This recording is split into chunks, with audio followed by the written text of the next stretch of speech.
I'm just gonna go straight in, but since everyone's already here. Hi everyone, how are you?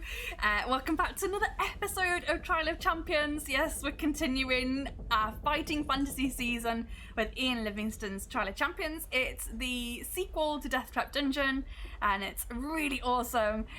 This is supposed to be designed as a solo player game, but I like to narrate, and we have a guest adventurer on, so different guest adventurer on every single week, which is really exciting. We've had 7 adventurers go through already. Only one has been victorious, and I'll show you the leaderboard in just a second. But yeah, what you can expect today is adventure, some obviously fantasy RPG type stuff, some enemies to face, some dice to roll, some treasure to be had perhaps, and we're gonna hope that today's adventurer escapes with their life and makes it out, but we'll see, because a lot of the time it ends in death, and death is my favourite thing. We've had a lot of death this season. Let's have a look at this leaderboard over here. Yes, as you can see, 6 people so far have been eliminated. Dana Rex, Nervous Cabbage, JJ Levy, Malakisa, DM Charlie Gaming, Phoenix Iwaki, all eliminated this season. And the only person who has made it out this season has been Kalina Lee. Actually made it out, I cannot believe it, in 3 hours, 19 minutes and 10 seconds. So the rest of the season continues, and we just have to see if someone else can make it out in a quicker time, and then they will be in with a chance of winning a copy of the book. Basically, if they take that #1 spot and can stay there for the rest of the season, they will win a copy of the book, which I will send to them, obviously. And yeah, we'll see if anyone else can do it. I've got to say a shout out to Syrinscape for all these awesome background sounds that we're hearing today. Hopefully, everyone keep your fingers crossed, hopefully the tech goblins will stay away today and we can keep the music and the ambience going all stream. Last week we had to stop it because my computer was literally about to explode. Let me just check the task manager. Things are looking okay at the moment, so we'll just keep an eye on the sounds. And oh my gosh, tech goblins for life, Bronx says. No more tech goblins. Oh, thank you, you like my outfit. I tried something a little bit different. I went for brunch this morning with some friends of mine, and I actually was wearing like a mustard yellow jumper, and I was like, I can't possibly wear mustard yellow, so I changed it for my Harry Potter t-shirt, and this is a fake shirt collar, which I am loving at the moment. So yeah, but thanks everyone for being here. Oh no, Joe says every time you say goblin, I want to do my impression of a goblin from last time. Hello, I'm a tech goblin, I'm here to ruin your day! Something like that, wasn't it? I've done the shout outs, I've shown you the leaderboard, I've told you what to expect from this episode, from this show. I'm really excited. I could become an auntie today on today's show. My sister-in-law is finally on the labour ward, so who knows, I could become an auntie during the show today. Let's hope. So I am a little bit excited. I've been so excited about having a new baby in the family, because I don't have kids, so I'm always excited when the new baby comes along and I get to give it a cuddle. So yeah, I'm very excitable today. But without further ado, let's roll the intro, and then we will find out who today's adventurer is going to be. So I'll see you on the other side of the intro. See you!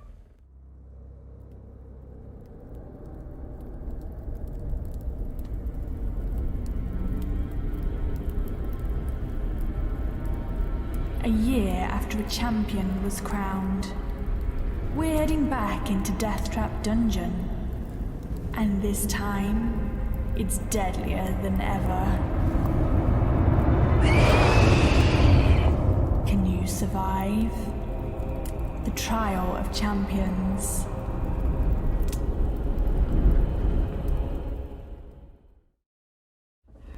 We've already got some crackly audio! Great start! But here is the guest. Hi, guest. Hello! Hello! Oh man, so I got a little thing that popped up that says encoding overload. So that's gonna be so fun. Not so good. No, we're just gonna keep going, but this crackling is driving me up the wall already. So please introduce yourself and let's see what we can do. Hi, I'm DJ Becca Clark, a former streamer um, from Scotland. I totally forgot I needed to introduce myself, That's so I all don't right. even know what to Just say some random shit while I shout you out. Okay, Harmony Flurgan, that burger. Is that Scottish? Speaking Simlish. No, that was Simlish, or an attempt at Simlish. Wow. Yeah, I am planning on coming back to streaming soon. I have my DJ set up already. Sweet. So I'll probably be coming back at some point soon. Excellent. My character today is called Gluteus Maximus, the champion of the ass. The champion of the ass. I just got this thing. but It yeah. came up and I tried to shout you out and it says, it shouted me out instead. Are you, do you no longer have a channel on Twitch? I do, but it's DJ Becca Clark now. It's DJ Becca Clark So, now. Let's try that again, yeah. shall we? That's exciting. I actually watch a couple of DJs on Twitch. Wow, the audio is really crackly. Let me turn that off just for now and let me see if I can... Stop, please. Stop. Wow. It is quite crackly. It is really crackly, and I've got the encoding overload again. How do I stop it from doing that? Does anybody know? And Justice Pirate, thank you so much for your resub 21 months. That is mental. The tech months. goblins are here already. Yes. Oh my goodness. I'm not a narcissist. JJ Levy, how dare you? How dare you? A narcissist? Ugh. How dare you? Right, let's see what we can do. Okay, we've got some floating hearts there. It says you were last seen playing some Left 4 Dead 2. Oh, that was like 2 years ago. Wow. I think that was during the first lockdown, maybe. There you go. Justice Pirate says, ooh, hooray, love you, Vicky. And say hi to Becca for me as I miss her. Hi, Becca from Hi, Justice Pirate. I miss you too. Okay, we may have to do away with sound again today. Could you believe that? How do I change my encoding settings? Can I just go into settings right now? Will it do it if I'm live on stream? Can I You could try. Can I try that? Things may go down the pan straight away. How is it? Will it be? Have we got anyone who's tech savvy? Anyone who's tech savvy? So I would say maybe if you go into like your task manager and see what services are running in the background, and just like stop any of those. Well, stop all of them. Stop everything right now. Just anything that says Discord or OBS. I don't touch it. can't. No, I can't touch those. I'm trying to figure out what could be causing all of this rubbish to be happening. Not savvy in Syrinscape, that's fine.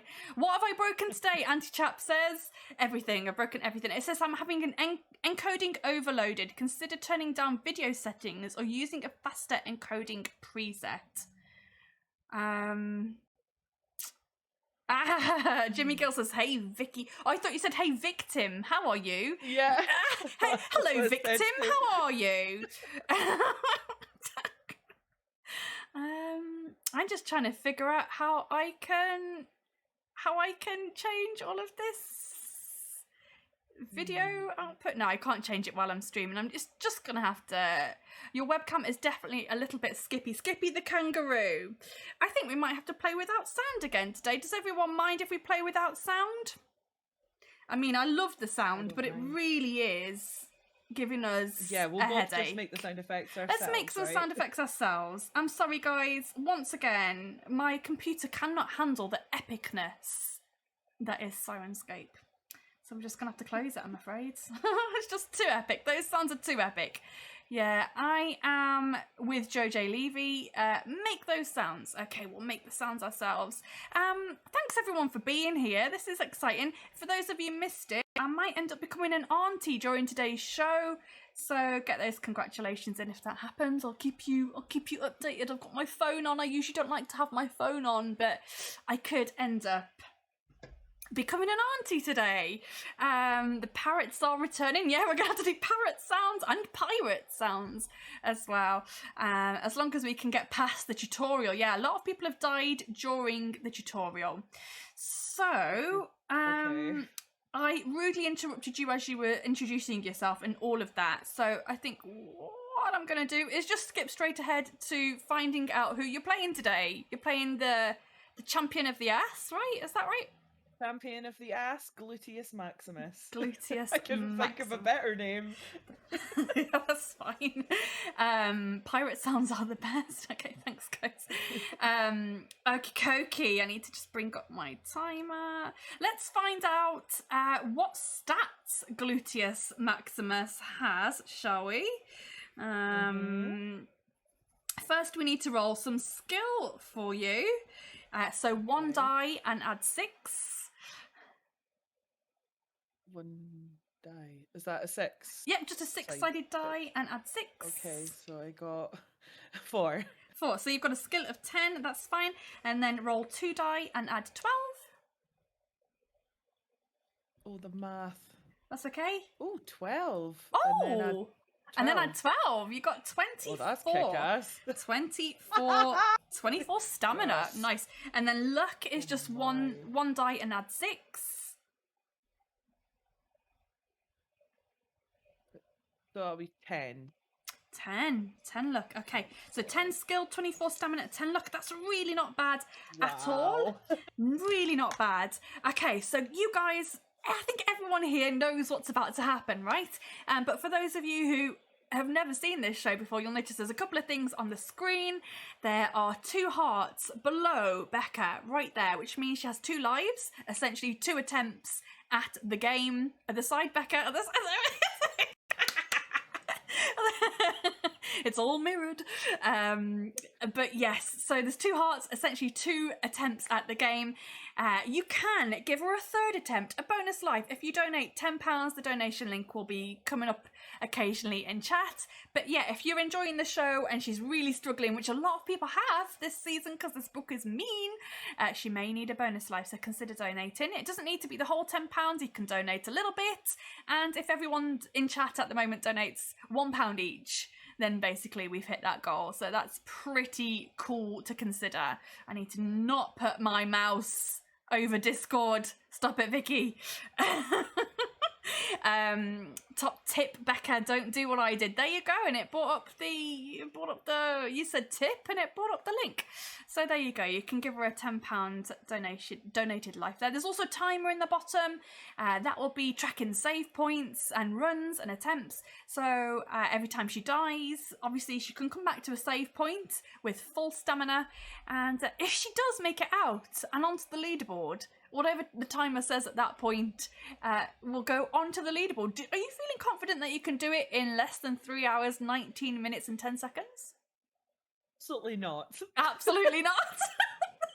We had the quickest death last week. Dana Rex died within 7 minutes and 7 seconds. Oh my god. Yeah. The previous record before that was 9 minutes 26, I think. So yeah. All you've got to do try my best. is survive longer than 7 minutes and 7 seconds. Okay. Cool.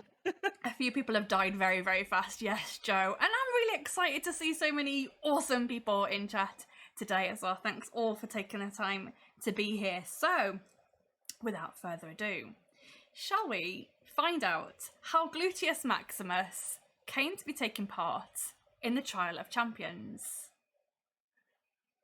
Let's do it. Oh, yes. And get those clip fingers ready today, because last time Becca was on, we had a hilariously good time. Case the Joint says, didn't we have the quickest and second quickest deaths? Yes, we did. We had one at 7 minutes 59 and 7 minutes 7 seconds. So yes, we've got champion of the ass. Yeah, very quick, very quick. So the way that Dana died last week is she tripped over and sprained her ankle. You're joking. No, she tripped over and sprained her ankle. So all you've got to do is just not sprain your ankle and trip over. I will try my best. Some people have not even made it into the dungeon, so you're gonna be fine. This is the bit where I get to scare my adventurer to death already. So I'm going to start the timer when you make your first decision. And let's just Let's see what happens. Kay says, make sure you're wearing good socks. And Joe says, Good top socks? tip, good socks. And Okay. Joe just says, top tip, don't die. We've already had a £5 donation from Bronx Smash. Thanks, Bronx. Oh, amazing. Thank you. Thank you. Okay, let us see. I really love the energy today. I don't know if it's because I'm excited about all of the things, but the energy is really good today.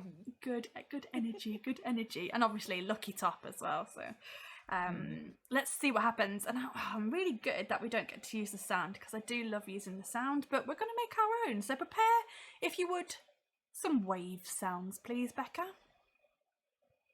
Oh, I think I've got the Oh yeah, it's not going to work. Never thing with mind. it.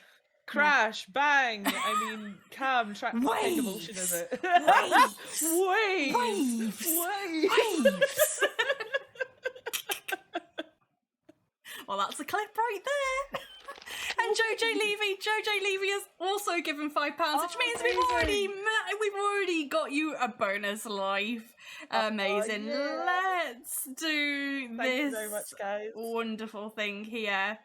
Let's see, does this work? Come on, sound. Come on, sound. Come on. Yeah. There you go. Very delayed sound there. Gosh, this is going really well. I think this has just been the season of Tech Goblins. Anti-Chopper's added some splash sounds in there as well. Bronx says, I saw how brutal the game can be, so I had to help get her halfway there. Thank you so much. Let's get that bonus life up there for you. Becca's sound effects are amazing. I think we'd make a great team. Anyway. Right, here we go. It is a fiercely hot day, and the temperature in the sticky gloom below decks is unbearable. The air is thick with the acrid smell of sweating bodies. Nobody is allowed to speak, and the only noise to be heard above the monotonous creaking of the ship is the regular sharp crack of a whip and the agonised cry which follows it. Whoosh!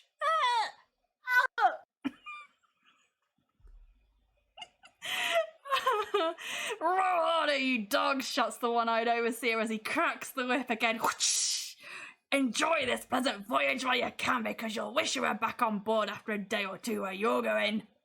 Chained to a bench and straining hard at the long oar which you pull with 2 other galley slaves, your mind drifts back to that unfortunate day 1 week ago when you were captured. You had left Port Black Sand in a small boat to sail south down the coast to Oyster Bay, and as ill luck would have it, a galley appeared on the horizon heading in your direction. Is my face frozen again? God damn it! God damn it! Again!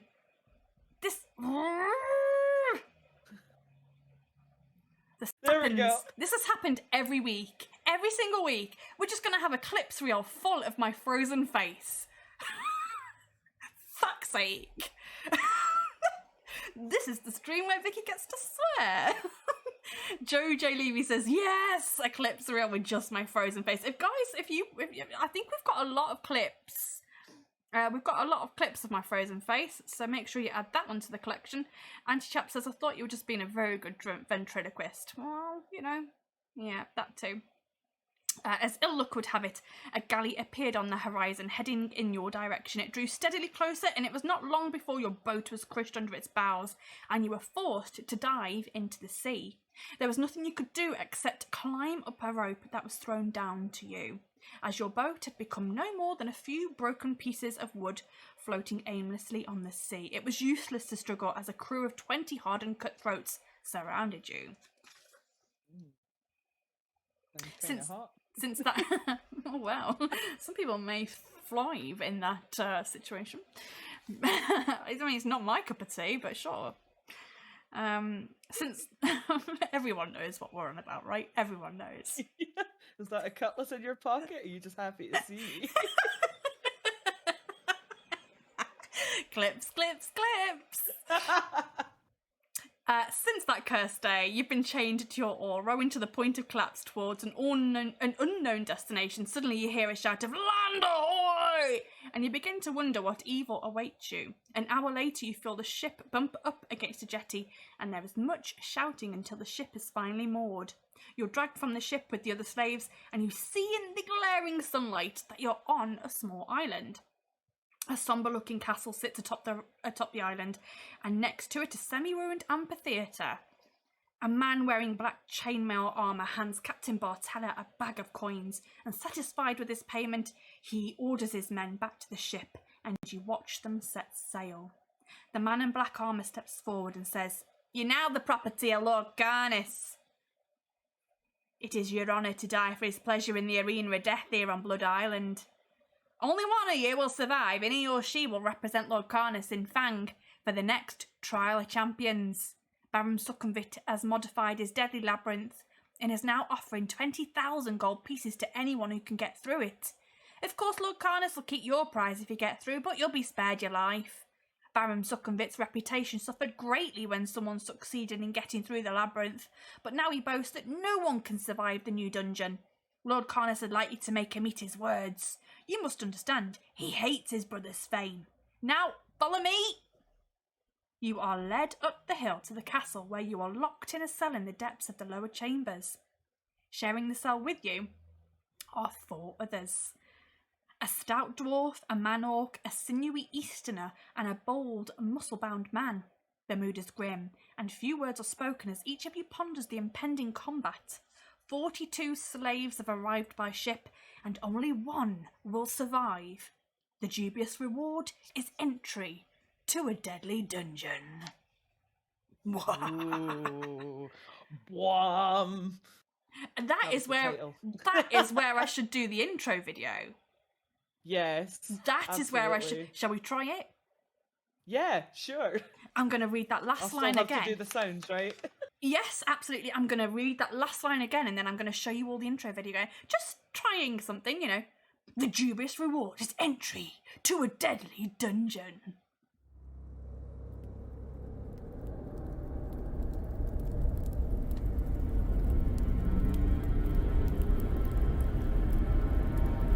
A year after a champion was crowned, we're heading back into Deathtrap Dungeon. And this time, it's deadlier than ever.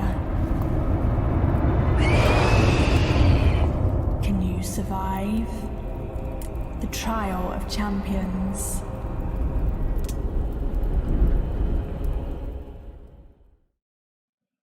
Can you survive the Trial of Champions? This intro, but with Becca's face on the skull, dude. You're killing me. Okay. Oh gosh, I forgot I'm supposed to be saying other things. Yes, Becca, you'll notice that your character starts with absolutely no starting equipment, no provisions, no backpack, no weapons, no health potions, nothing. So this is gonna be fucking tough. Don't worry, you'll be fine. Okay. Ready to go. Ready to go. Let's do it. Shinji Schneider, how are you? Long time no see. It sounds like a great start. Yeah, it is. It's the perfect start to the torture. So at dawn the following day, you are woken by the sound of heavy footsteps approaching down the corridor. A key turns in the lock of the cell door, and 2 guards wearing black chainmail enter, carrying trays of food. "Eat well," says one of them, "as you'll need all your strength to survive the day. By the end of it, you may all be dead." The guard turns to you and offers you some bread and a bowl of soup. Do you wish to take the food or try to overcome the guard and make your escape? Because I know there was an early death, I'm just gonna take the food. I don't think fighting him's a good idea. Okay, page 49. Page 49. I'll take the food. Also, guys in chat, get ready with your clap commands for when we enter the arena, because we have no sound for that, so I need you guys to make it. So it will just be exclamation mark clap when we get into the arena. So hold off just for now. Hold off just for now. Page 49 to take some food.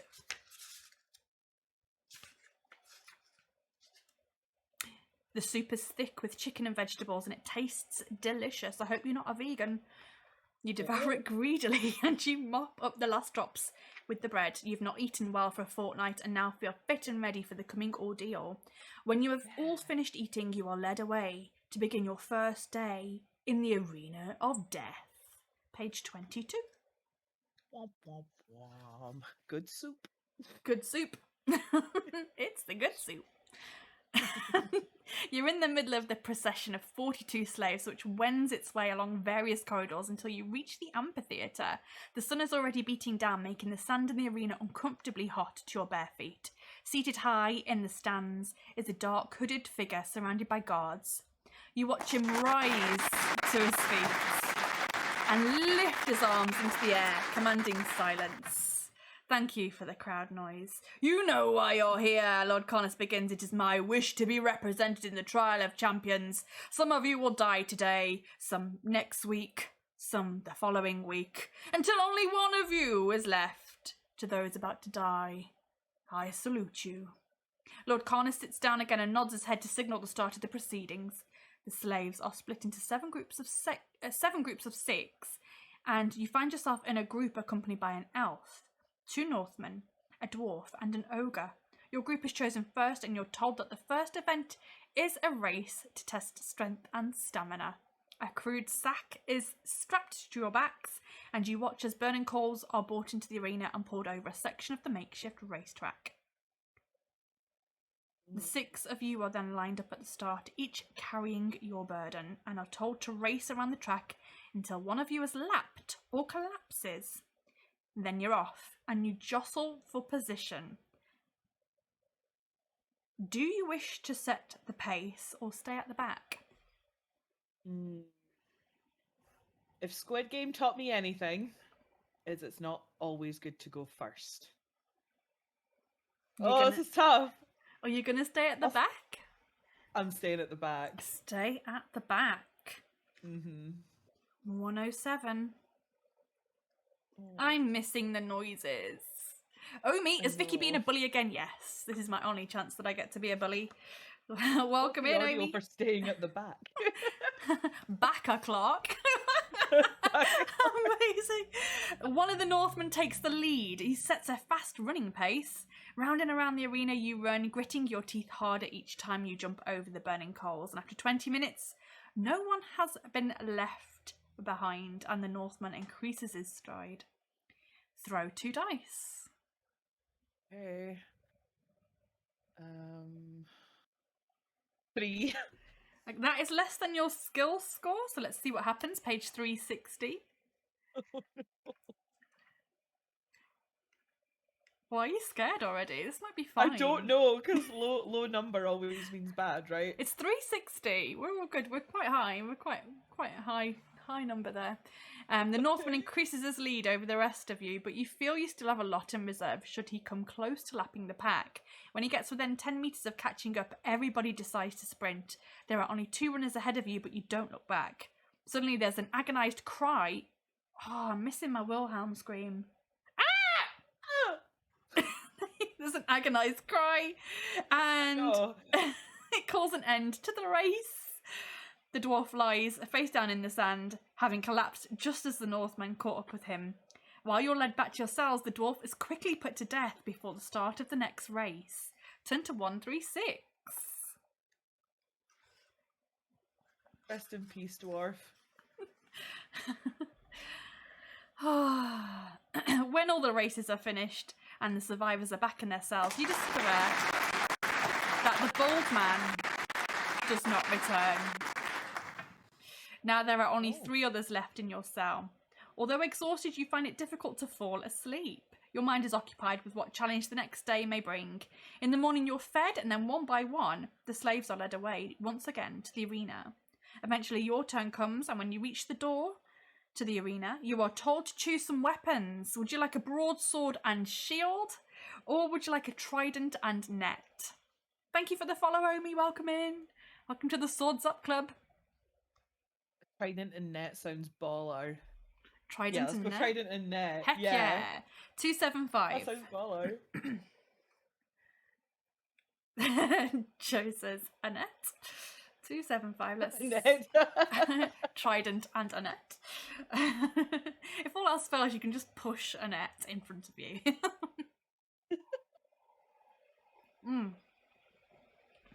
A guard opens the door to the arena and you step out onto the hot sand, which is now stained red with the blood of fallen combatants.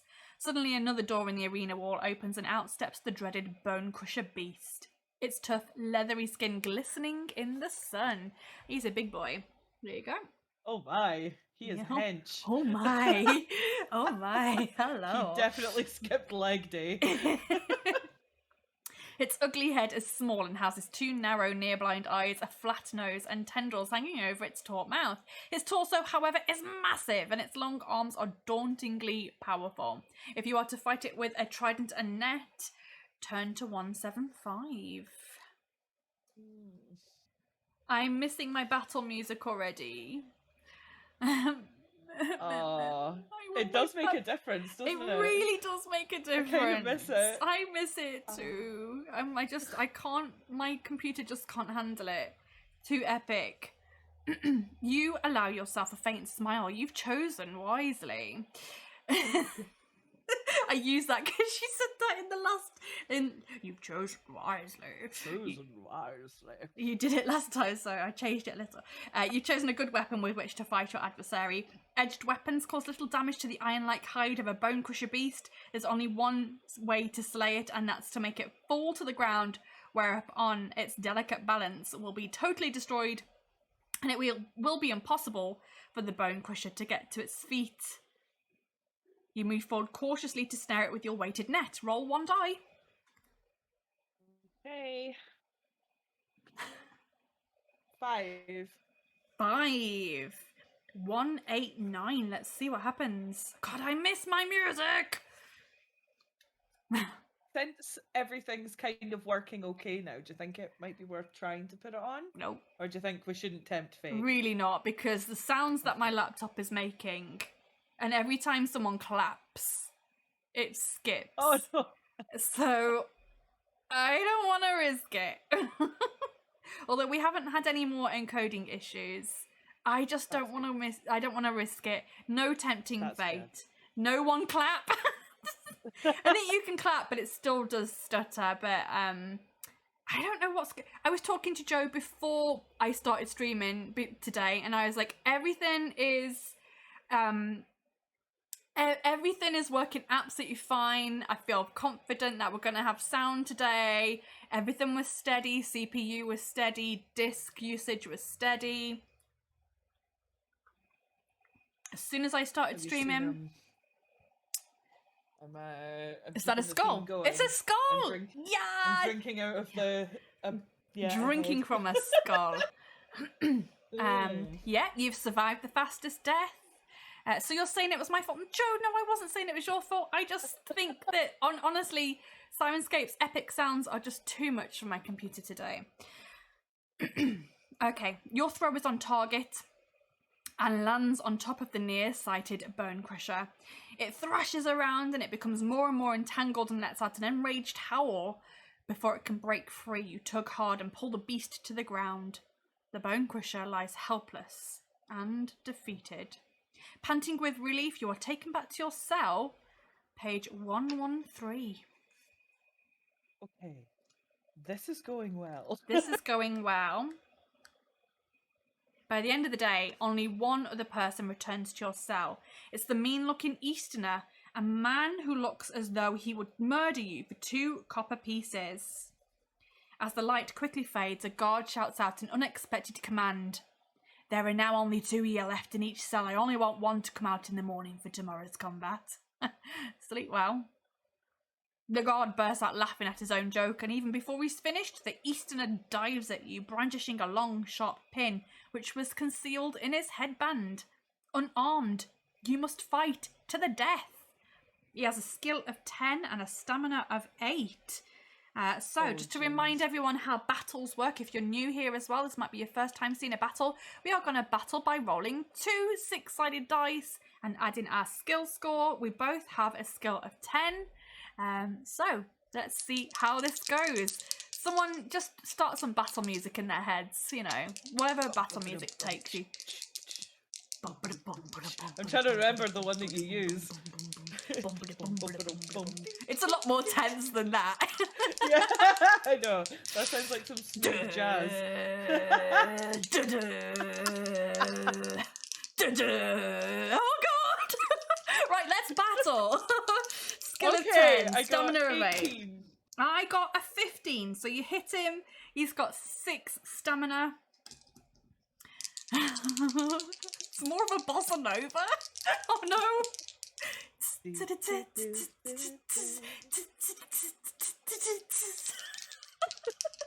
Slow jazz. Bit of lo-fi music. I rolled a 17. I got a 16. Oh no. So he hits you, you take 2 damage. So you take that from your stamina.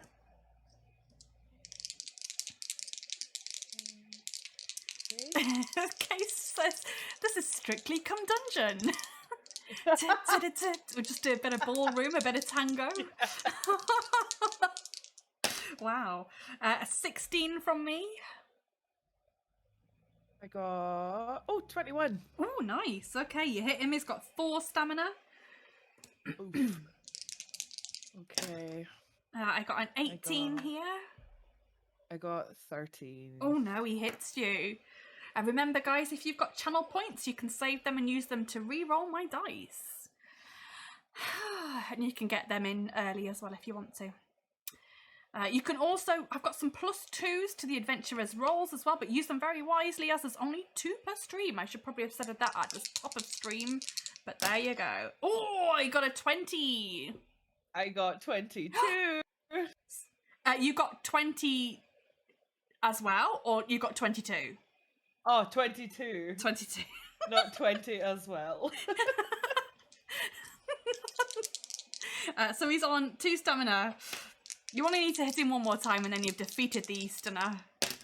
Right, I got 17. Oh, 17 as well. Nothing happens. Hit each other. 14.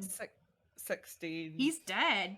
So that is your first save point. 13 minutes, 2 seconds. Skill of 10. Luck of 10. Page. We're going to page 237. So if Becca dies now, she can go back to this save point at any time. So let's continue. 237. So instead of everyone clapping, you just need to like click your fingers like in the jazz room. Some spoken word. Everyone click at your screen. 237. You slump back against the cell wall after the fierce fight with the Easterner and you fall asleep from exhaustion. When all the survivors are assembled in the arena in the morning, there are only 12 of you left.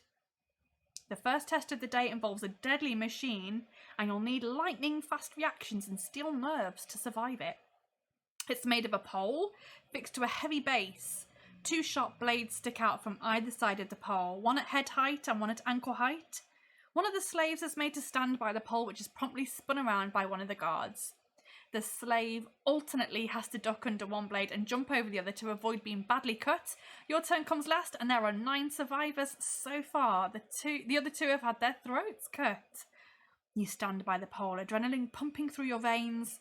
The guard spins the pole, and you start to jump and duck. Roll 2 dice. 8. It is less than your skill score, page 94. It's much less tense without the music. I'm really missing Syrinscape. You get into a steady rhythm of ducking and jumping and slowly the pole spins to a halt. You have survived another ordeal. The next test begins immediately. You and the rest are split into 2 groups of 5 and you watch the first group of a dwarf, a man-orc, a warrior woman, a barbarian and a dark-skinned southerner stand silently as a spiked ball and chain is lashed to each of their sword arms and a small shield is lashed to their other hand. They are then blindfolded and ordered to commence battle against one another until there is only one left standing. It's a sickening spectacle to watch as the fighters tread warily around the arena, swinging their balls and chains.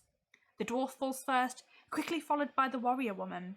In the end, the southerner stands triumphant and his blindfold is removed. He's led away, and then each member of your group is armed in the same way. You can feel your heart pounding in your chest as the order is given to commence combat against the 4 unseen adversaries. Do you want to step to the left or to the right? And Shinji has redeemed a +2 to your roll, so at any point you can use that +2 however you want, whenever you want. So yeah, do you want to go left or right?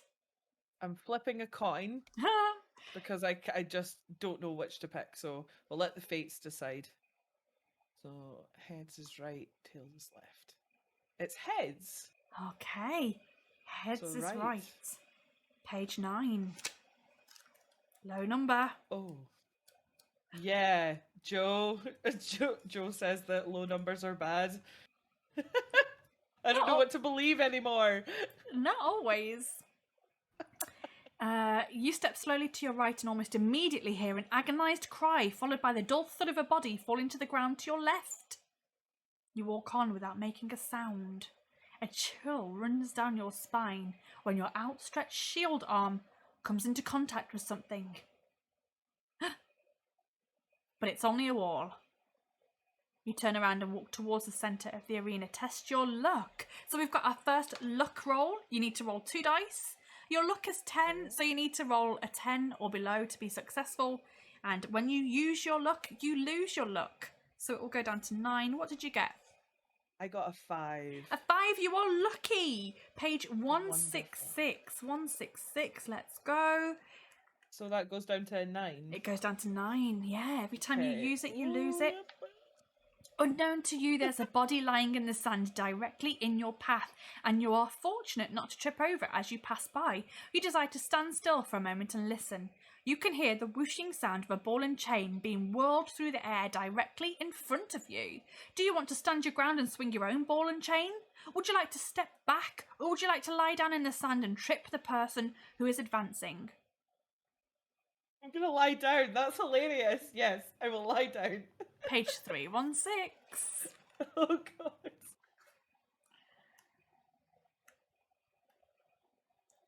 As you lie down in the sand, you hear a shouted order, "Shoot the coward!" You panic and try to get to your feet, but 2 arrows are fired by unseen archers and they sink into your chest. You slump headlong into the sand and you do not stir again. No! You're joking. Nope. Okay. That's fine. I have an extra life. That is so brutal. Yeah, it's really mean, right? One little mistake. One little mistake. Okay, so don't lie down. Don't lie down. Lovely hydration, thank you. That is brutal. A lot of people have laid down in the sand, and actually I think that's a legit strategy. But obviously you die. Shoot the coward. I definitely would have died as well. I definitely would have done that. So we're going to go back to... I know, I miss being able to do it. Right, I've got to amend the timer there. We're only going back by a few minutes. This is no time for a rest. This is no time for a rest. Right, let's try and do this timer. I always forget how to do it, so just bear with me. But we're going back to 1302, where you beat the Easterner. Oh, yeah. Yeah. And you come back with full stamina. So you've got a skill of... Oh, and your luck as well goes back up to 10. So skill of 10, luck of 10, stamina of 24. So back up to full stats. Cool. Very nice. Very nice, very nice. Okay, back to 237. You've just defeated the Easterner. Let's go. You slump back against the cell wall after the fierce fight with the Easterner and you fall asleep from exhaustion. When all the survivors are assembled in the arena in the morning, there are only 12 of you left. The first test of the day involves a deadly machine. You'll need lightning fast reactions and steel nerves to survive it. It's a pole fixed to a heavy base. 2 sharp blades stick out from either side of the pole, one at head height and one at ankle height. One of the slaves is made to stand by the pole, which is promptly spun around by one of the guards. The slave alternately has to duck under one blade and jump over the other to avoid being badly cut. Your turn comes last, and there are 9 survivors so far. The 2 others have had their throats cut. You stand by the pole, adrenaline pumping through your veins. The guard spins the pole and you start to jump and duck. Roll 2 dice. Sure. Ended up hitting your stream full screen for a moment. Oh, Right, 2 dice. 2 Boom. dice. This time, 10. 10. Ooh, okay. That's better this time. It's the same as your skill score. Page 94. I think it's the same outcome.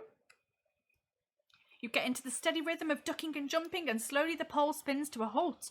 You've survived another ordeal. The next test begins immediately. You and the rest are split into 2 groups of 5. You watch the first group of a dwarf, a man-orc, a warrior woman, a barbarian and a dark-skinned southerner stand silently as a spiked ball and chain is lashed to each of their sword arms and a small shield is lashed to their other hand. They are then blindfolded and ordered to commence battle against one another until there is only one left standing. It's a sickening spectacle to watch as the fighters tread warily around the arena, swinging their balls and chains. The dwarf falls first, quickly followed by the warrior woman, and in the end the southerner stands triumphant and his blindfold is removed. He's led away, and then each member of your group is armed in the same way. You can feel your heart pounding in your chest as the order is given to commence combat against the 4 unseen adversaries. Barefoot in the sand, nobody makes a sound. Do you want to go left or right? It was right last time, right? Yeah, it was right. Yeah. Yeah, let's go right. You're going to go right again, okay? Page 9. You step slowly to your right and almost immediately hear an agonised cry, followed by the dull thud of a body falling to the ground to your left. You walk on without making a sound, and a chill runs down your spine when your outstretched shield arm comes into contact with something, but it's only an arena wall. You turn around and walk towards the centre of the arena, test your luck. So you have gone back up to a luck of 10. So let's see what happens. So it was 2 dice, right? 2 dice. You need a 10 or below. 7. Okay, you are lucky. 166.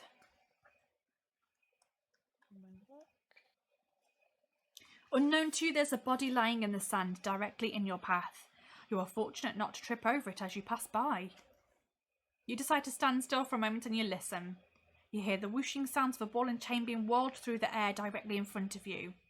This time, would you like to stand your ground and swing your own ball and chain? Would you like to step backwards or lie down in the sand and trip up the person who is advancing? Step back. Step back. 349. Step 349.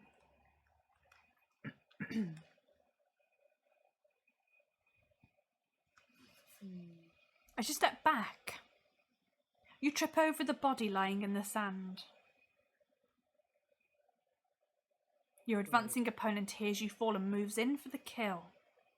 But he too falls over the body and he lands on top of you. Yay! No. Yay? He's heavy and he's drenched with sweat. You start to grapple with him in the sand. You punch him with your shield while trying to free your other arm to swing the ball and chain. He has a skill of 9 and a stamina of 8. We're in battle. We're technically in battle. Let's go. So he has a skill of 9. Do-do, do-do, do. Do-do-do, do-do-do. I got a 14. I got 20. Ooh, okay, you hit him. Big hefty hit.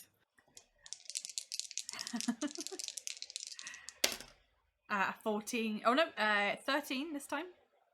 I got 13 as well. Oh, nothing happens. I like having a skill of 10 because it's so easy to add them together. It really is. It really is. I got a 17. 18. He's down to 4 health. Don't forget you have a +2 that you can use at any time. But I would save that for a big boy. I'm saving it. I'm definitely saving it. Definitely saving it. I got a 17. I Reroll got Vicky's. 11. Reroll my dice. Let's see. All right. Well, It's still a 17.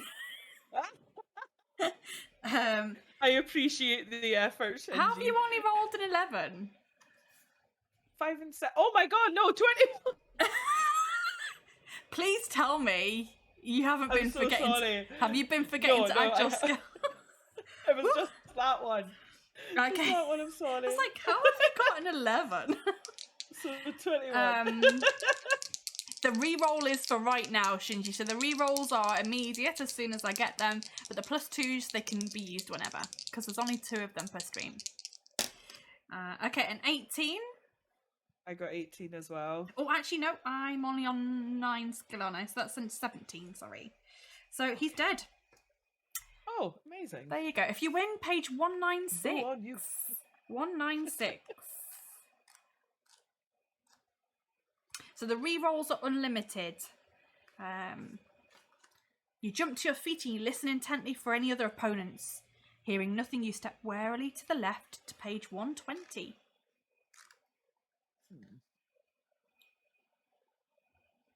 You walk very slowly, as you know there are bodies lying in the sand.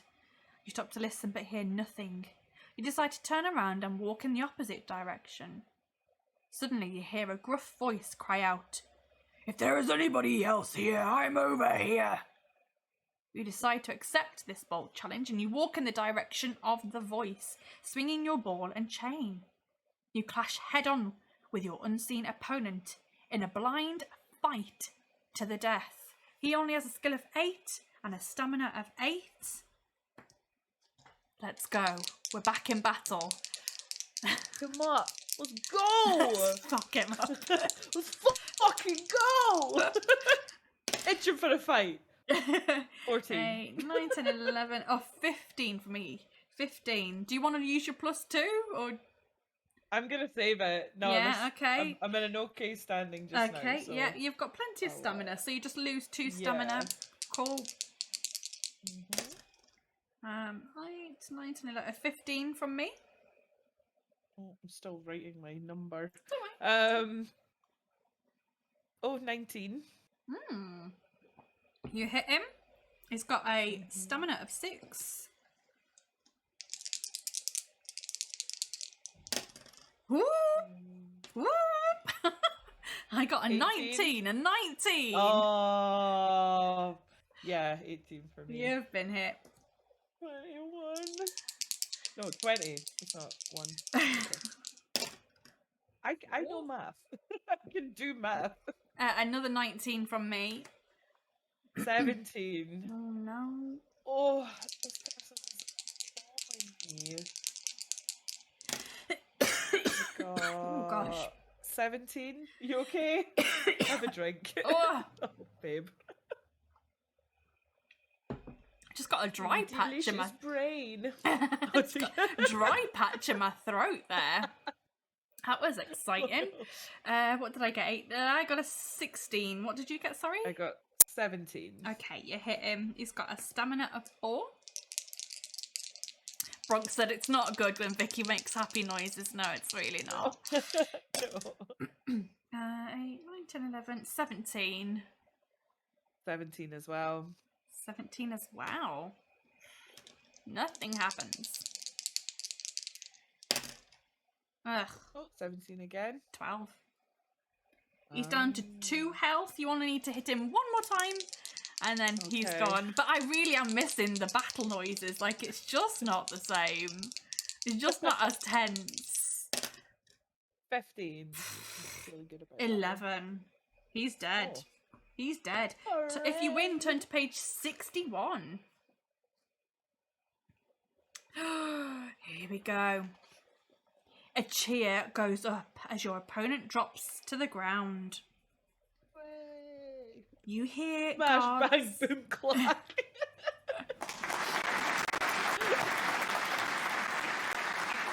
You hear guards enter the arena, and soon your blindfold is removed and your weapons are untied from your wrists. You are led away to your cell, realizing that only the Southerner stands between you and victory. That night you are well fed and your wounds are bandaged. You can add 4 stamina points. Oh.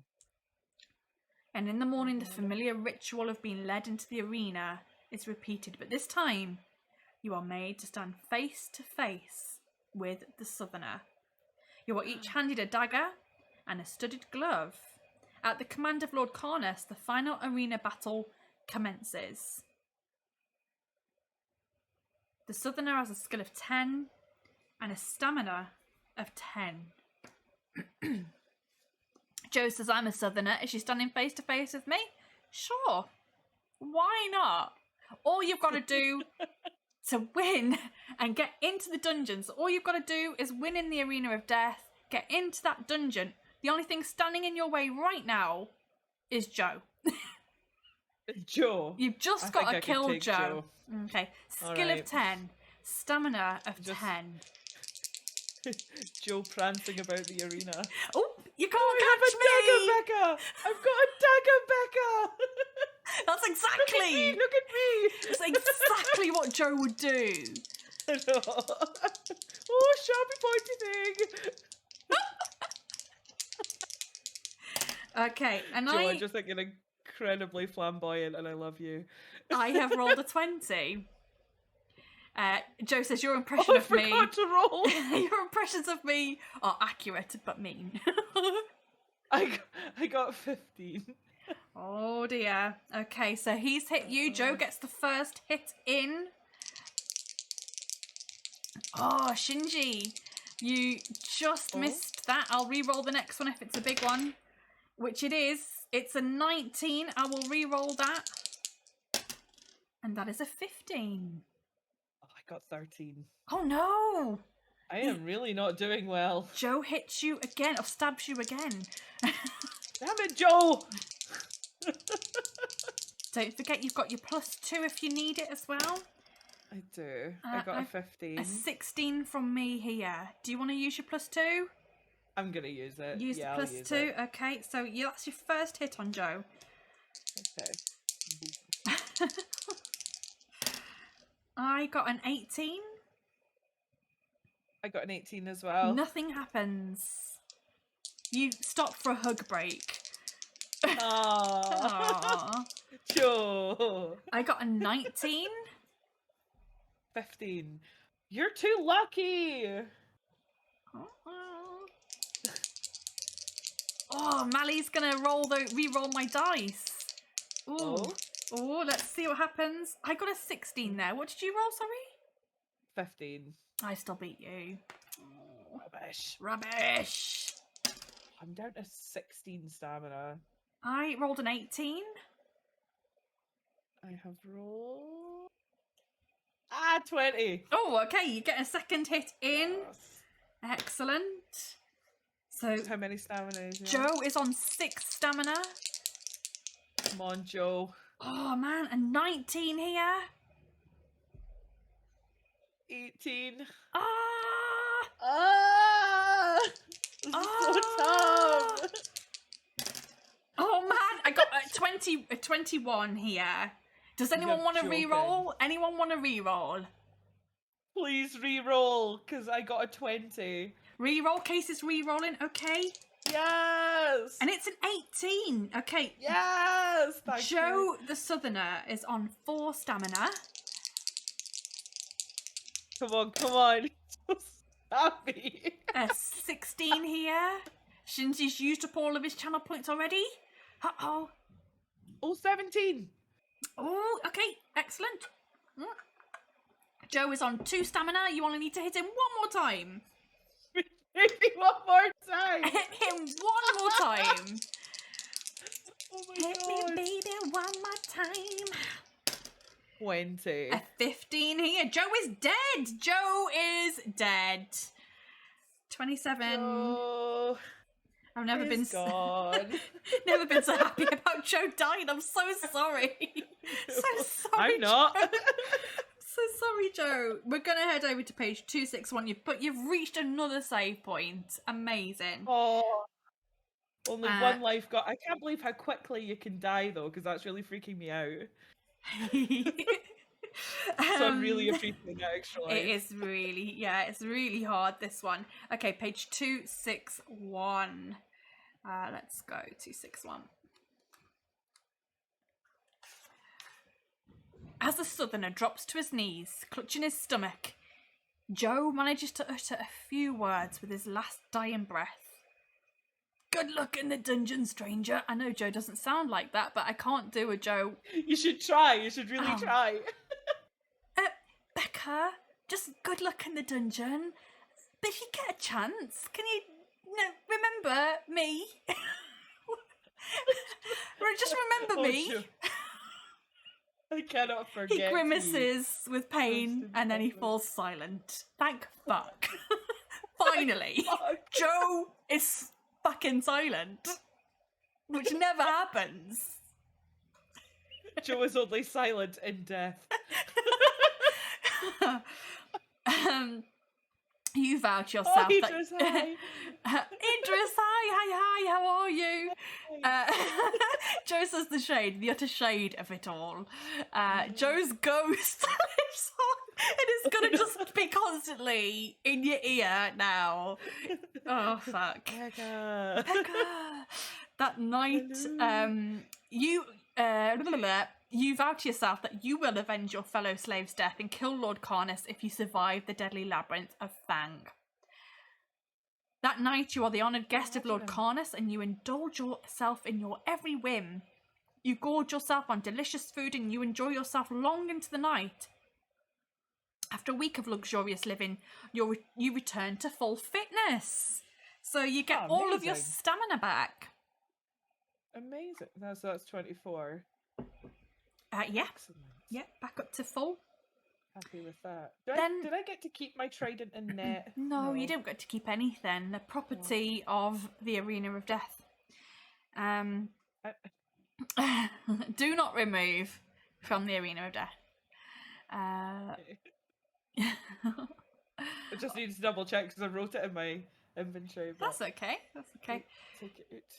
Then locked in chains, you set sail with Lord Carnus and 30 of his guards, and 10 days later you arrive in Fang, the venue for the annual Trial of Champions. You now have completed the tutorial.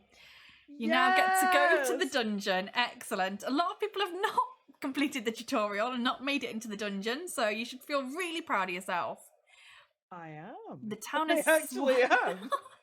The town is swarming with people intrigued by the trial and eager to celebrate. However, there is no time for you to enjoy the hospitality of Baron Succumvit, as it's late into the evening and the trial begins at dawn the next day. You spend the night in a tavern under the watchful eyes of the guards, and at dawn you are led to the entrance of the Deadly Labyrinth. It is supported by ornately carved stone pillars depicting demons, deities, and writhing serpents. You see Baron Succumvit shaking the hands of the other contestants. A Chaos Champion wearing dark spiked armour, an Eastern Warlord in full battle costume, an Elven Prince, and a Dwarf Noble. This year the prize has attracted some illustrious contenders, and you take your place alongside them. You are asked to draw a bamboo stick from the hand of the Baron. The number 2 is etched on the stick, and no, you can't keep the stick. I was going to ask. You can enter the dungeon second after the dwarf. To the cheers of the exultant onlookers, you pass between the pillars armed only with a magnificent sword given to you by Lord Carnus. So you now have a magnificent sword? I keep imagining Lord Carnus as like Lord Farquaad. Oh yeah, absolutely, 100%. That's just what I'm picturing him as now. 100%. Some of you may die, but that's a sacrifice I'm willing to make. Yeah, and he's going to give you a magnificent sword, but without a backpack or any food or armour, you feel ill-prepared for the coming ordeal. But at least you have this fine sword, and you also have a leather pouch which you hang on your belt. So you've got a leather pouch and a fine sword. The sound of the crowd quickly dies away as you walk on down the dimly lit tunnel. What horrors lie before you, it is impossible to imagine, but you know that Baron Succumvit has spent the last year modifying his death trap dungeon so that it is now reputedly lethal beyond comprehension. Your desire to avenge the deaths of your fellow slaves makes you determined to succeed. The tunnel leads straight ahead for 50 metres, and then you come to a doorway in the left-hand wall with a keep out sign written on it in dried blood. You can hear scratching and sniffing coming from the other side of the door. Do you wish to draw your sword and open the door? or keep on walking?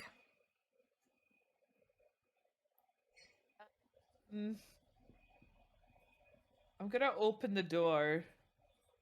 I'm feeling brave. Open the door. 374.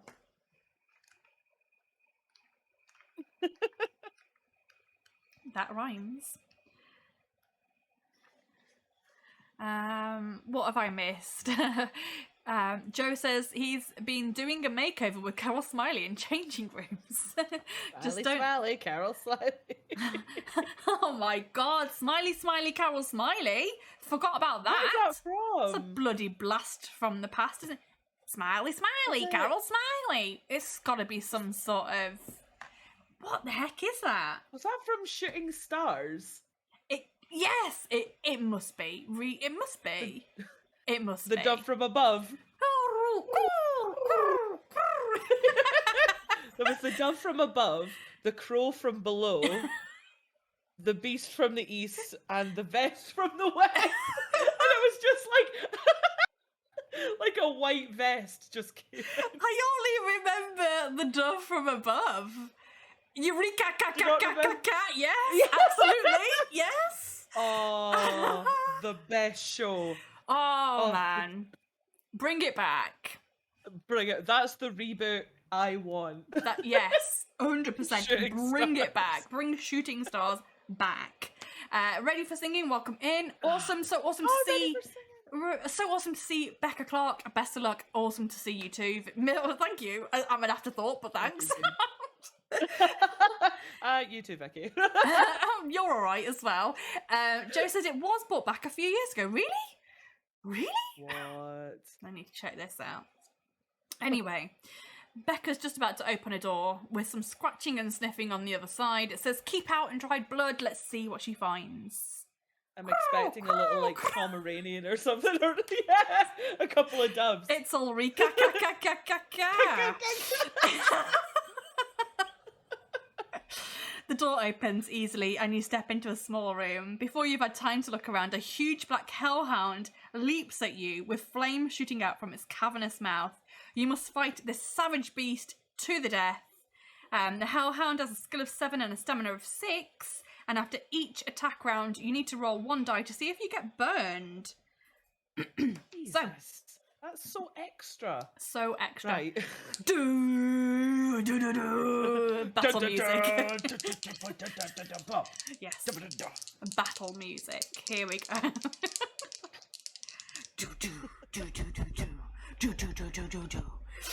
Something like that. Some kind of intimidating. Insert intimidating music here. I only rolled a 10. Got 17. Okay. And now you need to roll 1 die to see if you get burned. Okay. I got a 5. You do not get burned. Next round of attack. Wonderful. Ooh. 19. I got an 18. You just about hit it. It's on 2 stamina. Let's see if you get burned. Roll 1 die. I got a 5 again. You do not get burned. An 11. Rubbish. And the beast was dead. I got a 1. Yeah, I mean, he does a little bit of flame damage as you snuff him out. So you get hit for 1 with a little bit of fire. You get a little bit singed. That's fine. Yeah. Like when you're taking something out the oven and you hit one of the trays and you're like, "How you fucker?" Just a little... Yeah, you've got a tiny little burn. Page 52, you beat him. Cool. The room is empty apart from a pile of straw and old bones in the far corner. Do you wish to have a little rummage? Or would you rather leave the room and walk along the tunnel? I'll roll about in the hay. Have a little roll. Page 36. Why not?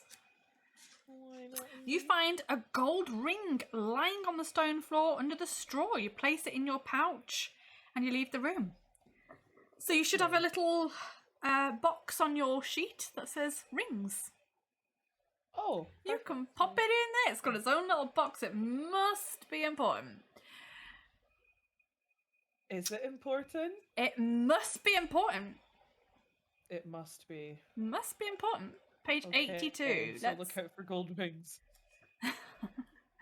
Anti-chat says, how has this hellhound not burnt all the straw? Well, it's a mystery. It's a mystery. The tunnel soon comes to an end at a T-junction. Do you wish to head left or right? Right went well last time. Let's go right. Let's go right. Page 304. This is going well so far. Rest in avocados. Tealahead, thank you for the follow. Welcome in. Welcome to the Swords Up Club. In the distance you hear the sound of running water and soon the tunnel ends at the edge of a pit. A rope bridge straddles the pit and beyond the tunnel continues straight on. There's a wooden box tied to the bridge and a sign above it which reads "Pay gold to cross." A rope also hangs down from the bridge, and peering down into the gloom of the pit you can just make out a fast-flowing river far below. Would you like to drop a gold object into the box and walk across the bridge, walk across without paying, or climb down the rope and into the pit? So you are faced with this here. Oh, wow. So you can go down or across without paying, or you can pay and go across. I'm gonna go down the rope. Down the rope. Yeah. 355. Oh, this is so sketchy. Your feet find a ledge protruding out over the river. You release the rope. She chose down. She chose down. She's chosen down, yes indeed. You release the rope, you walk along the ledge, and you find that it leads to a completely black cave mouth. Suddenly, two bony arms shoot out of the darkness, and they try to push you off the ledge and into the river. Roll 2 dice. Oh, balls. 16. So just 2 dice. No! 6! 6. Why can't I number? It's okay. It's because you thought you were in battle, but you're not. It's less than your skill score, page 100. Oh, pish. Pish. Oh, pish. Only your lightning quick reflexes can save you from being knocked into the river, and you teeter on the ledge, but you regain your balance. You draw your sword, ready to attack your enemy. From out of the dark cave steps a creature which has the appearance of a stooped, starving man with long arms touching the ground and gaunt brown leathery skin. You recognise this as a strider, a cunning hired killer. The strider is armed with an iron pole which has blades at either end. It is a fearsome weapon in the hands of the dexterous strider. He looks horrid. He does not look nice. I like how the kind of looks like ribs. Like, see the. It does, cave? doesn't it? Yeah, it kind of It's looks like weird. ribs. So you're gonna have to Like fight the this dragon. strider. He's got a skill of 9 and a stamina of 9. We are in battle. I keep looking over here to start my battle music. Oh. Okay, so every enemy I fight is Joe. It's Joe. Yes, Joe the strider. This is Droopy Joe. Gangly Joe.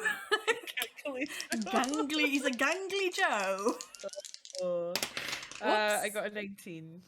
I got a 18. So you hit him. He's on 7 stamina. Ganglevy. Yes, Joe Ganglevy. There you go. I love how Joe's just taken over the stream completely. Oh, Joe always ends up in some shape or form in anything I do. I love it. I got a 13. I got 13 as well. Oh, nothing happens. Snap. Joe says I'm like a virus. 15. Yes, you get everywhere. You're very invasive. The Coronavirus. Oh no! No! Jovid-19. Jovid. Brilliant.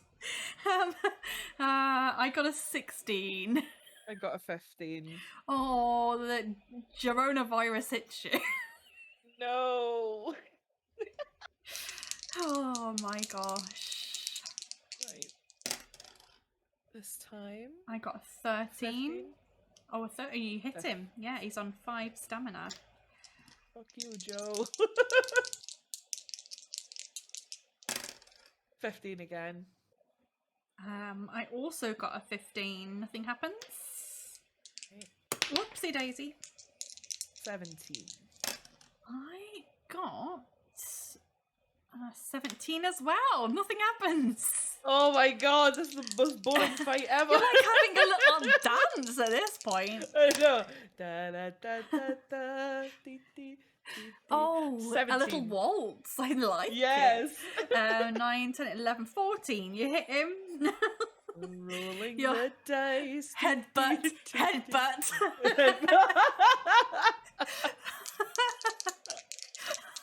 Just a little 18 headbutt this while time. you waltz. Nice. 9, 10. I got a 16. You headbutt him again. He's on 1 stamina. Turning into bloody Scottish Kaylee. Everyone's like.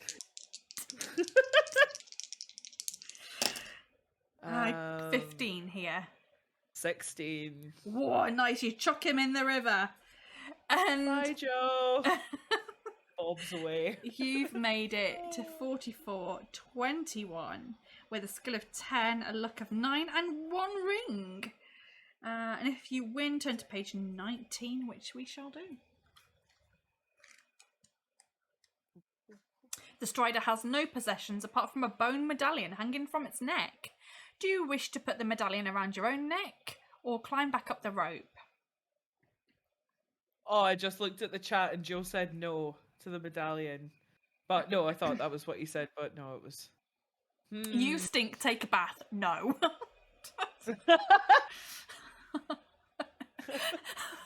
Okay. Wow. You've been told. Bronx says don't put it on. You can ask chat, should she put the bone medallion on or not? Bronx says no. I'm thinking yes. Okay. Like I've not got very much on me. So You need all the help you can get. I need some bony bling. Anti-chap says wear the bling. Everything is kind of bone. Idris just likes the word bone, apparently. I'm gonna put it on. Yeah, okay, wicked.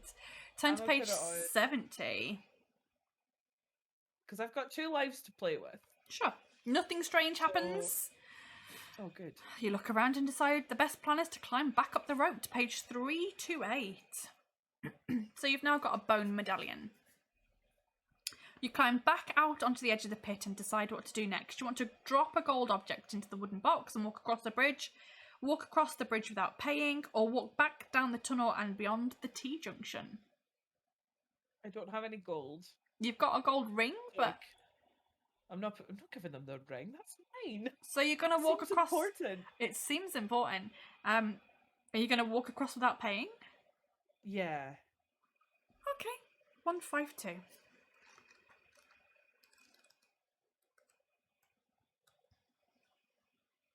You step warily onto the rope bridge, testing it to make sure that it will bear your weight. You look around and see nobody, so you hurry across the bridge, unchallenged. Good. Page 117. Going well so far. The tunnel eventually So I comes didn't waste my ring. to a dead end. There's a stone tablet set in the end wall with a small circular hole at its centre. Around the hole are the words 1 is on and 2 is gone. Do you wish to reach into the circular hole or retrace your steps back over the bridge and beyond the T-junction? It's quite similar to the last one, where there was like a mysterious hole and something quite cool was in it. I think it was like a dagger and shit. So I'm gonna do that again. I'll go to the hole. 179. Taking some risks here. Slowly, you reach into the hole until your fingers touch 2 buttons, one with the number 1 stamped onto it and the other with the number 2.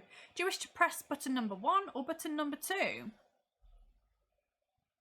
Ah, rubbish. One Chat, one what is are the on, thoughts? one is on, One and is two on. is gone. Gone. Do I trust it? That Should she medallion press was- number 1 or 2? Idris just says dagger. Okay.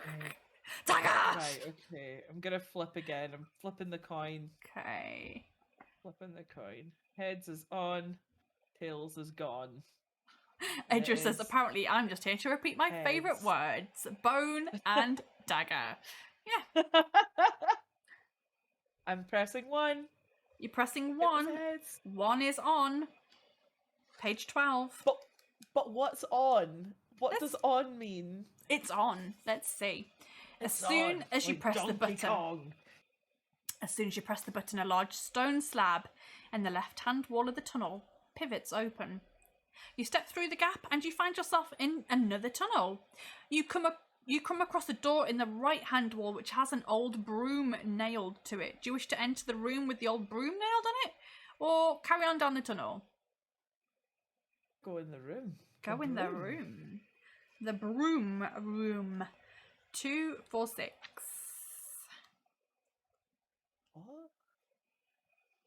As soon as you open the door, you are met by a blast of warm air. For a second you think it's a trap, until you see a huge fire burning under a simmering cauldron in the centre of a small room. An old woman is dropping rats, slugs, maggots and centipedes into the cauldron and appears to be enjoying herself. Do you still wish to enter the room or close the door and continue along the tunnel? So, it's just this friendly lady here. She seems like it's having a good time. She's having a great time. Yeah, let's go say hi. Let's go say hi, page 186.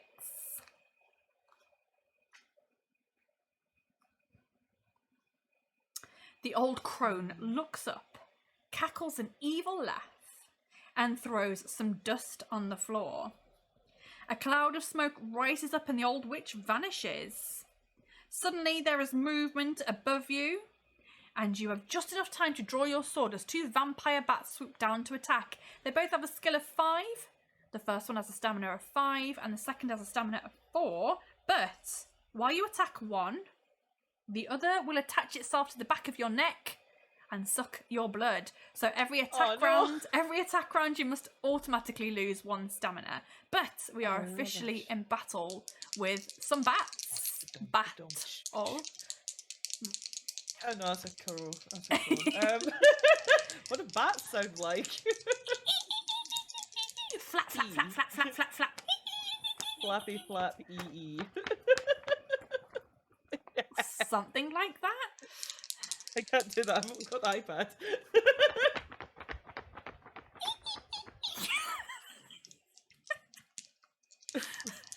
Right, so let's fight. Let's fight.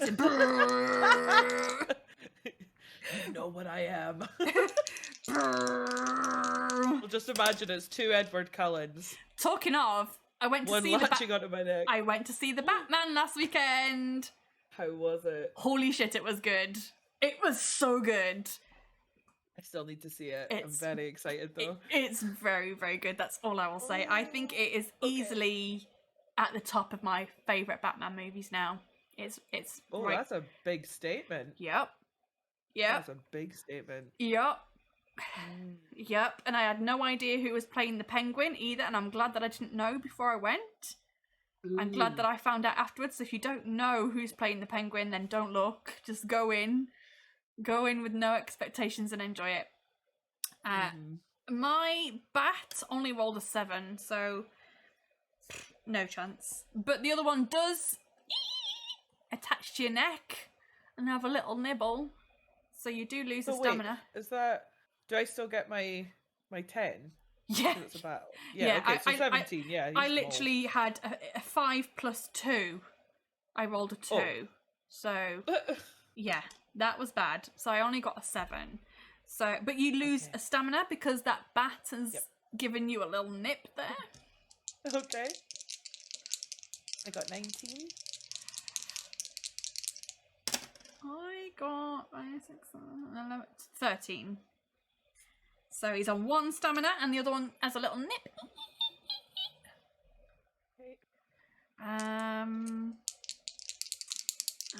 What was my favourite Batman movie before? The one with Jim Carrey as the Riddler. I can't remember what that one is. Is it Batman Returns? Maybe? The one with Jim Carrey as the Riddler. Is it Batman Forever? I can't remember. No, that... I don't remember what they're called. I just remember it's the one with Jim Carrey as the Riddler. Is that the one that's like 90% catchphrases? Batman Forever. There you go. There you go then.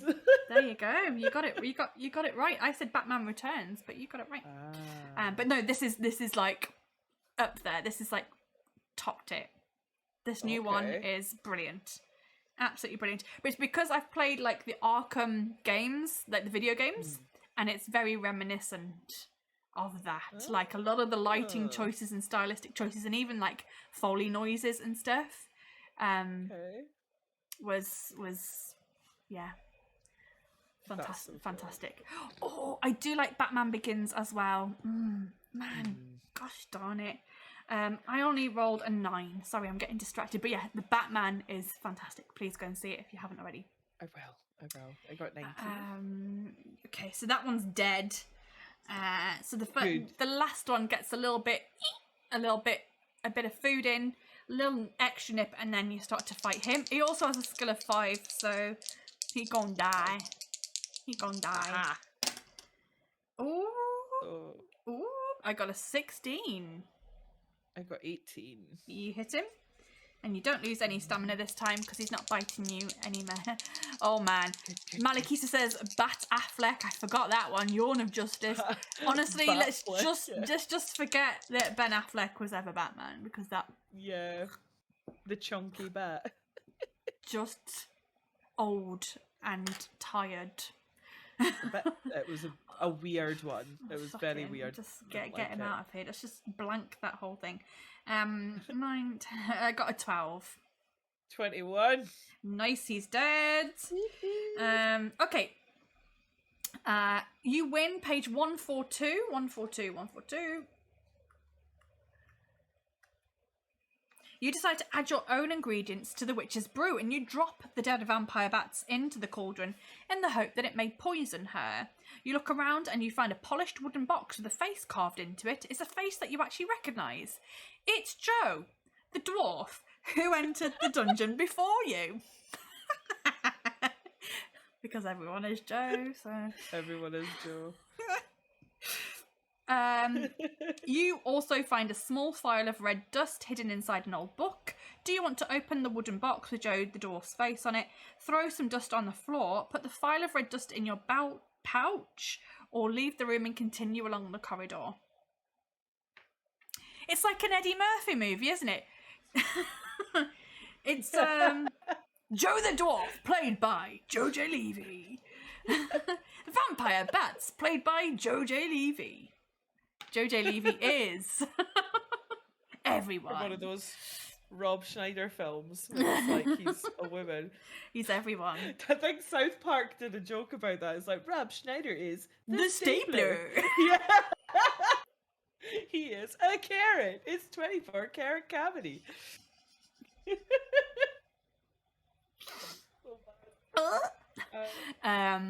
Terrible. Right. What were my options again? Open the wooden box with Joe's face on it. Throw some dust on the floor. Put the file in your pouch. Or leave the room and continue along the corridor. I'm gonna keep the dust. Okay. Put it in my pouch. Put it in your pouch, page 300. I don't know what it does though. There's nothing else of interest in the room. Okay. And despite your hunger, you refrain from helping yourself to a bowl of the bubbling brew. Do you wish to open the wooden box or leave the room and continue along the corridor? It does have Joe's face on it. That makes it even worse. I'm gonna leave it. That's very sus. Leave the box. So you're gonna leave the room and continue along the corridor. And just as you leave, you hear a little bit of a "Help me, Becca! Help me!" But It's too late. You've gone. 3, 4, 6. Let's just save it Wait, there. there was actually a voice. No, there wasn't, but... Oh, right, he- okay. But he's in there. He's in there. I can tell you that much. He's in there. Joe, how did you actually die? I can't remember. Did you actually get trapped in the box? Because that would have been funny. You were everywhere. You were Wait. everywhere. Wait, what? Did he get trapped in the box? Someone is trapped in there. Okay. Someone got trapped in the box. Was it Malakisa? Was Malakisa trapped in a box? Oh no, you got eaten by a mimic. Who got trapped in the box? Someone else got trapped There's in the a box. mimic? Oh. Oh god! Oh, why would I said that? Why? 3. Making me Anyway, very nervous. and just, yeah.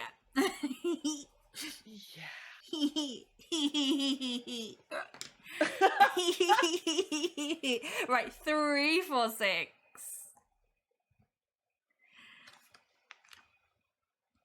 You soon come to another doorway in the right-hand wall. Nailed to the door is a small bird, long dead and shriveled. Do you wish to open this door or continue walking along the tunnel? Oh yeah, Joe took a running jump over a pit that was far too wide for him, and now many mouths have made light work of his body. Wink, wink. Oh my god! I actually remember that. Nom, Yeah, nom, I should nom, done nom, for nom. Joe's one. That's Nom, nom, nom, nom. light work. Yeah.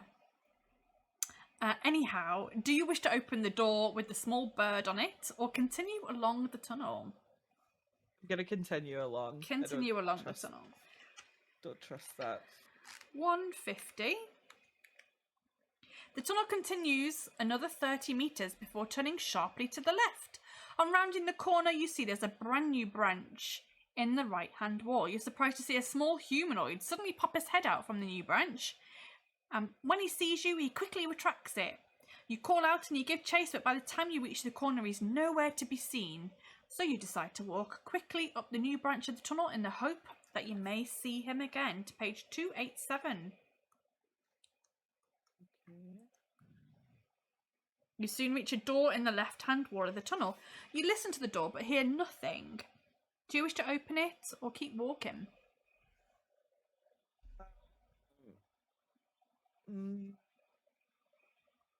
You don't hear anything. Don't hear anything. That's sus. That is sus. Keep walking. Keep walking. 222. Keep walking.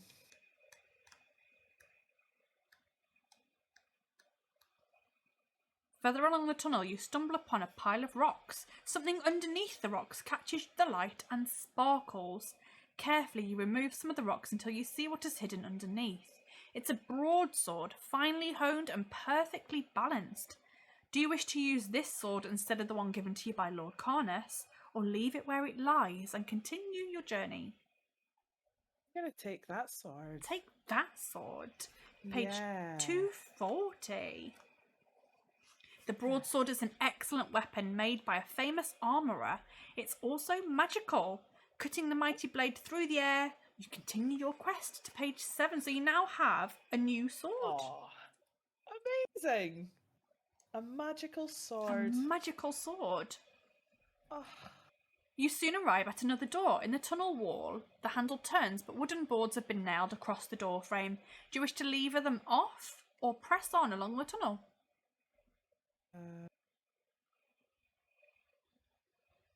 what were the options again? Sorry. You can lever the boards off the door frame, or you can press on along the tunnel. Right, I haven't opened the past 2 doors, so let's lever them off. Okay. 336.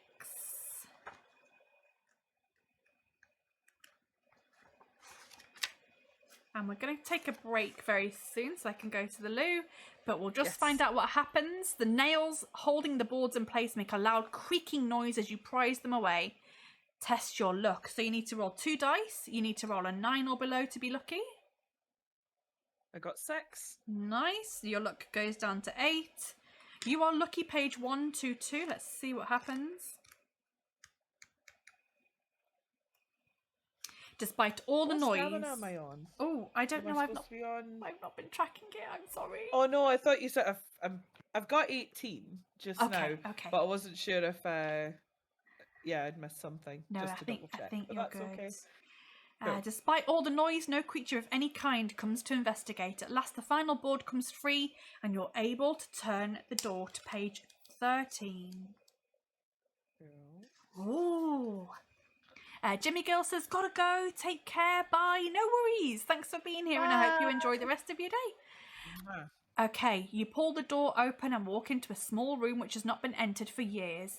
A thick layer of dust covers everything and cobwebs hang down like dirty old curtains. Two skeletons, mouths hanging open, lie half submerged in dust, propped up against the far wall.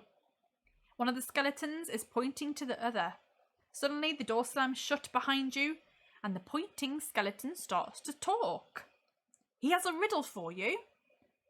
He says, brothers and sisters I have none, but that man's father is my father's son.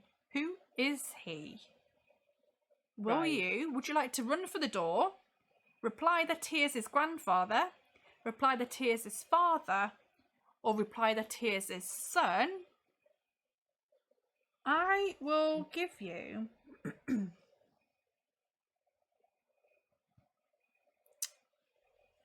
No, I was going to say I'll give you a bonus if you want to say that he is Joe.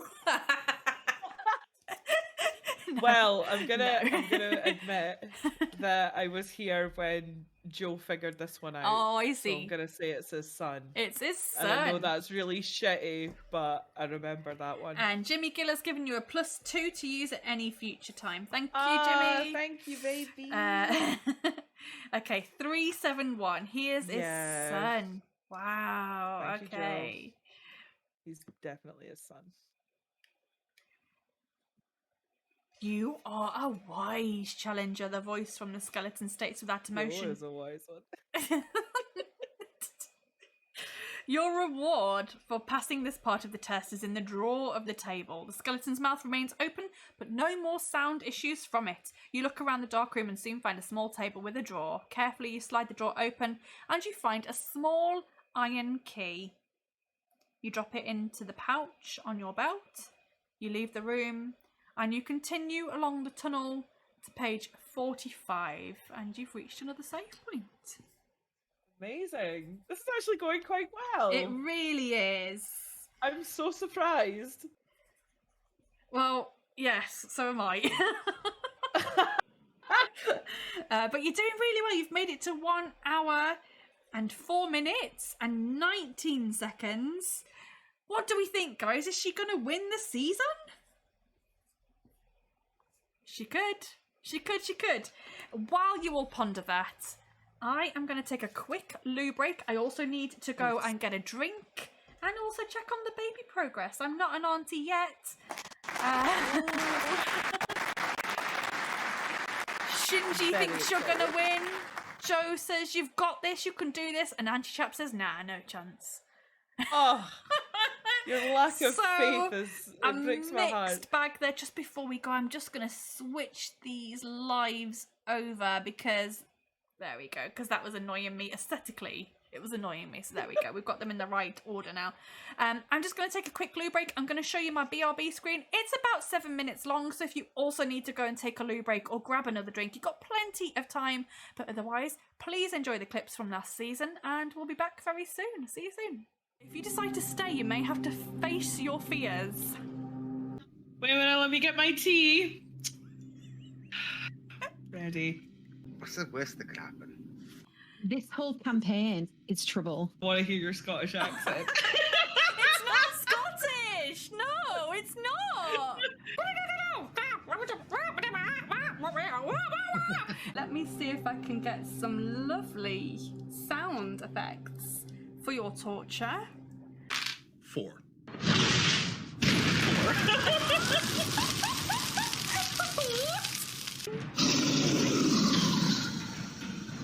Listen very carefully. I shall say this only once. Eye of the Dragon, more like Kanye, Kanye Eye of the Dragon. Pitiful! A pitiful! Play ya ding dong! It makes me ever so thirsty. Play it! I need to drink, god damn it! Go on. You all have some leaf paste, won't you, fathers? Go on. I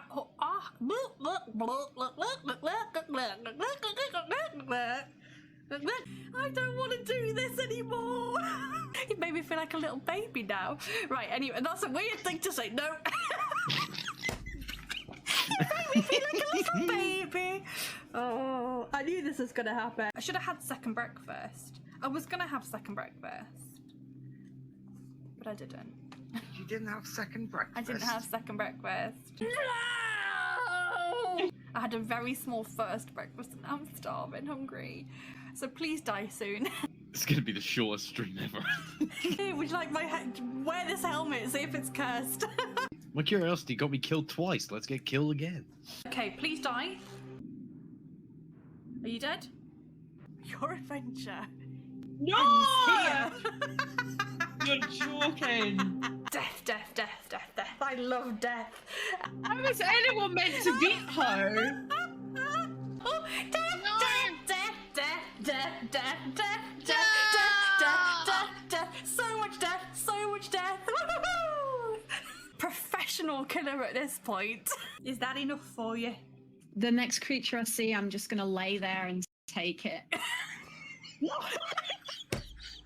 I thought they were family friendly. I guess not. Quick, pull out your duck.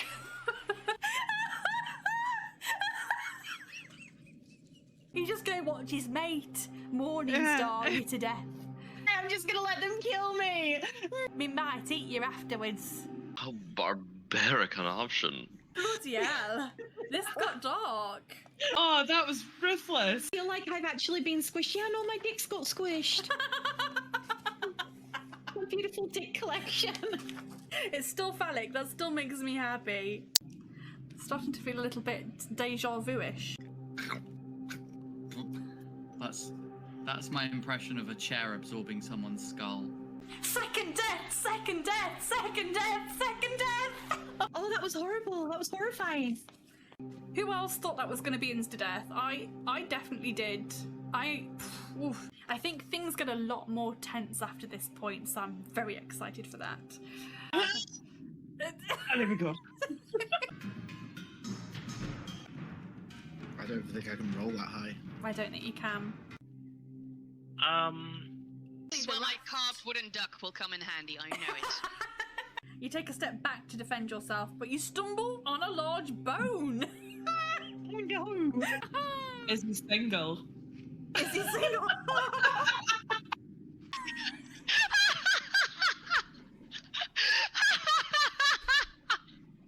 Olaf, is that you? Gavortis is sitting on the other one already. Things are looking up, he says, setting off again.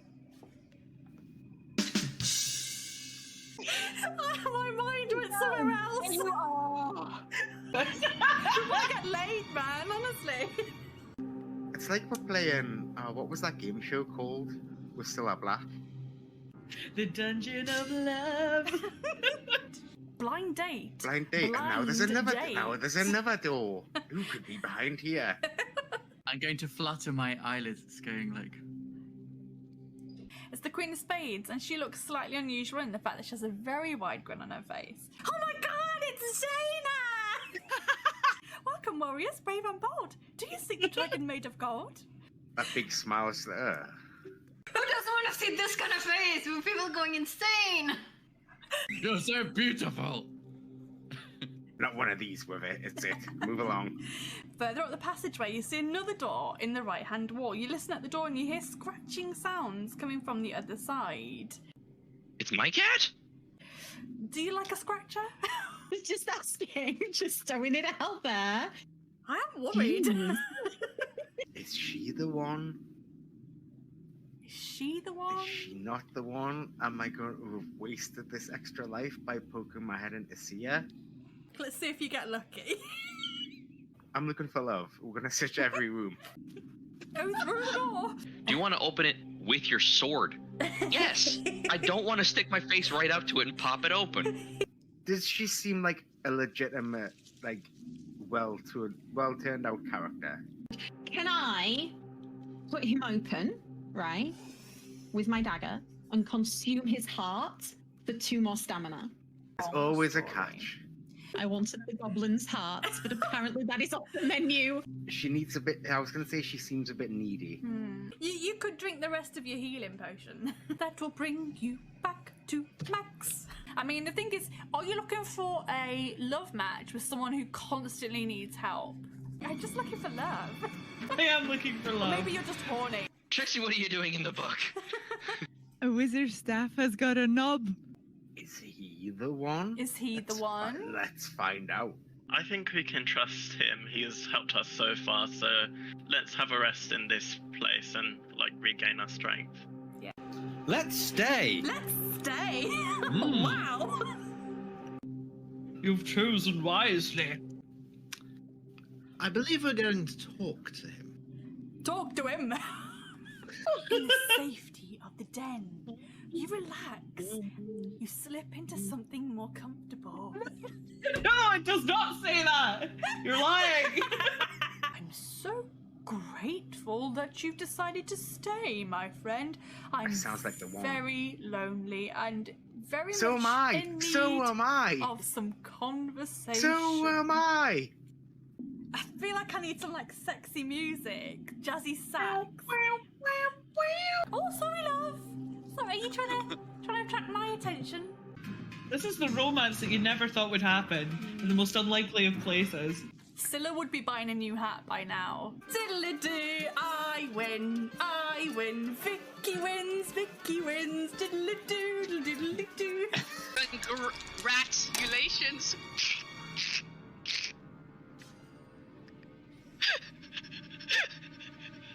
I regret nothing. Hey, and we're back. How was everyone's little break there? Omi says, I think Vicky has a death fetish. No, definitely not. I just enjoy, I think, because this is my only time where I get to be like a dungeon master. I'm not a D&D dungeon master. I'm not good enough for that. I'm not cool enough to do that. So this is where I get my DM fix. This is where I get to be evil, and this is where I get to this is just where I get to be evil. gotta get it somewhere, you know. This is where I get my dice rolling fix.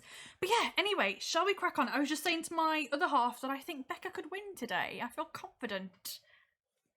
I think Becca could win. Oh, no I pressure. really hope so. No pressure. Okay, let's get straight back into it, shall we? So we're going to page 45. Let's continue. It's not long before you arrive at yet another door in the left-hand wall. If you wish to open the door, you can, or you can keep walking.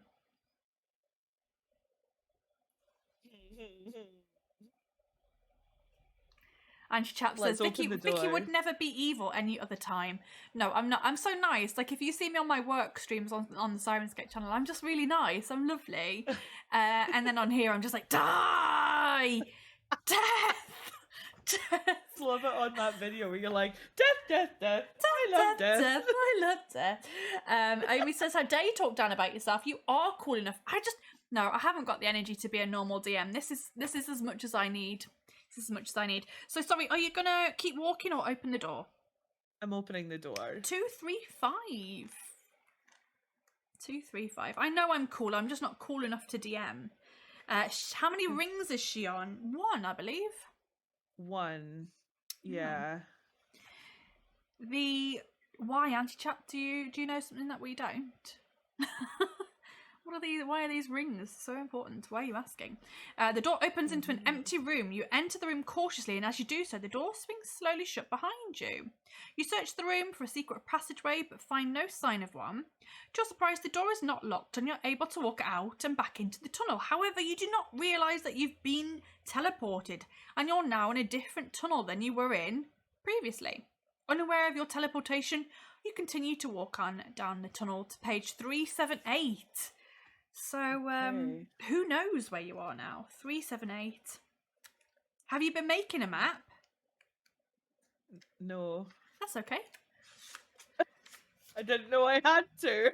That's okay. Well, now you've got no idea where you are anyway, so it doesn't really matter. I didn't know where I was originally, so it's still the same. And Anti-Chap says, no, just wondering for no reason whatsoever. Yeah, very interested in those rings. And Joe says, waves to Becca outside as she teleports to Exeter. You teleported to Exeter. You follow the tunnel around a right-hand bend until it ends at a wooden door. You've no choice but to open it, and you are surprised by what you see on page 3.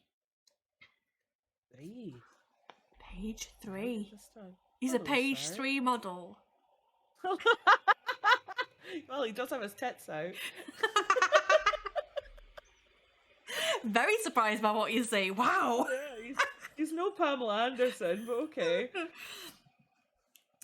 Sitting cross-legged in the middle of the room is a fat, bald man. He sits motionless and holds a bamboo pole between his outstretched hands. Half a dozen coloured wooden blocks are hovering in a circle in mid-air above him. The man's eyes are grey and blank. He's obviously blind. The room is sparsely furnished with a slatted wooden bed, a cupboard and a large wooden chest, which has pride of place in the centre of the floor. Welcome, contestant number 2. I have been waiting for you. I am Noi, a trial master and a servant of Baron Succumbit. My duty is to test you in 3 ways before allowing you to proceed. Are you ready? Do you wish to obey him or attack him with your sword? I'm gonna obey. Obey Joe, the trial master. 369. I thought he said his name was Noi. I know. Joe. Sick. Joe, get your name right. Oh no, what did I say? 369, wasn't it? The 3 things I am instructed to test you in are strength, intelligence, and fighting ability. Should you fail any of these tests, you will not be allowed to continue in the trial of champions. We insist on a worthy winner. The first test will be a tug of war with a caveman. A door behind the trial master opens and a huge man with long hair, dressed in ragged fur, strides into the room. The trial master taps the floor in front of him with his pole, and the floor drops away to reveal a dark pit. He orders the caveman to fetch a thick rope from the cupboard, and he gives you one end and tells you to take the strain. He counts to 3 and then shouts, "Heave!" The caveman's strength is incredible, and you grit your teeth and you pull as hard as you can. The caveman has a skill of 7. Resolve the tug of war as if you would in a normal combat, but instead of reducing stamina, you win an attack round. The first to win 4 attack rounds wins the tug of war. So we need to battle as though we were battling, to roll as though we were battling, and add our skill scores. And it's just the first to 4 successes will win this tug of war. I got 16. I got a 15, so you win 1. Okay. Oh, 18. 7, 8, 9. I got a 15, so you win another 1. Oh. Oh, wow. 17. I got an 18, so I win 1.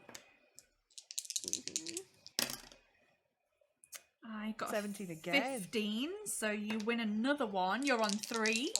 3-1, 3-1, still time. 14. 9. Oh. Okay. You are the first to win 4 attack rounds, page 352. Gosh, that's still tense even without the music. I know. Your strength is greater than that of the caveman, and with a mighty heave, you pull him forward and you watch him fall headlong down into the pit. Unconcerned by the loss of his servant, the trial master speaks again. I will now ask you a question. Think carefully before you answer. He points at the wooden chest in the middle of the room and says, "Inside this chest are 6 more chests. Each of those contains 3 smaller chests. How many chests are there altogether?" So, one chest, 6. Maths. Oh, we've already clarified I'm shit at maths. Doom doom. Doom doom. I'm just. Oh no. Oh Doom, no. doom. Doom doom. Hold on. Remainder that. Doom, The 2 to the power of 7. Doom, doom. 25. Let's have a look, shall we? Page 25. Are you correct? I think that's right. Because 18 plus 6 plus 1. The trial master remains silent for a moment, and then says need to do the slowly, maths too. "You have passed the second test." Right. That's the biggest win for me today. But now comes the final part. You must do combat with me. We will fight with bamboo poles, and not to the death, but as a simulation of a sword fight. Any strike to the head or chest will be considered to be a death blow. For your information, my blindness is not a handicap, as my ears will tell me where you are. Now fetch your pole from the cupboard. I am ready. You take the wooden pole, and the trial master stands up. The wooden blocks fall to the ground. Treading silently on bare feet, he moves towards you, his head turned to one side to aid his hearing. Do you wish to lunge at him with your pole and try to catch him off balance with a quick strike, or ready yourself for a counter blow? I'm gonna hit him. You are going to go in for a quick strike. 1, 3, 4. Yes, we do still have a +2 case. That's right. We do still have a +2. Amazing. Yeah. Page 1, 3, 4. Let's see what we've got.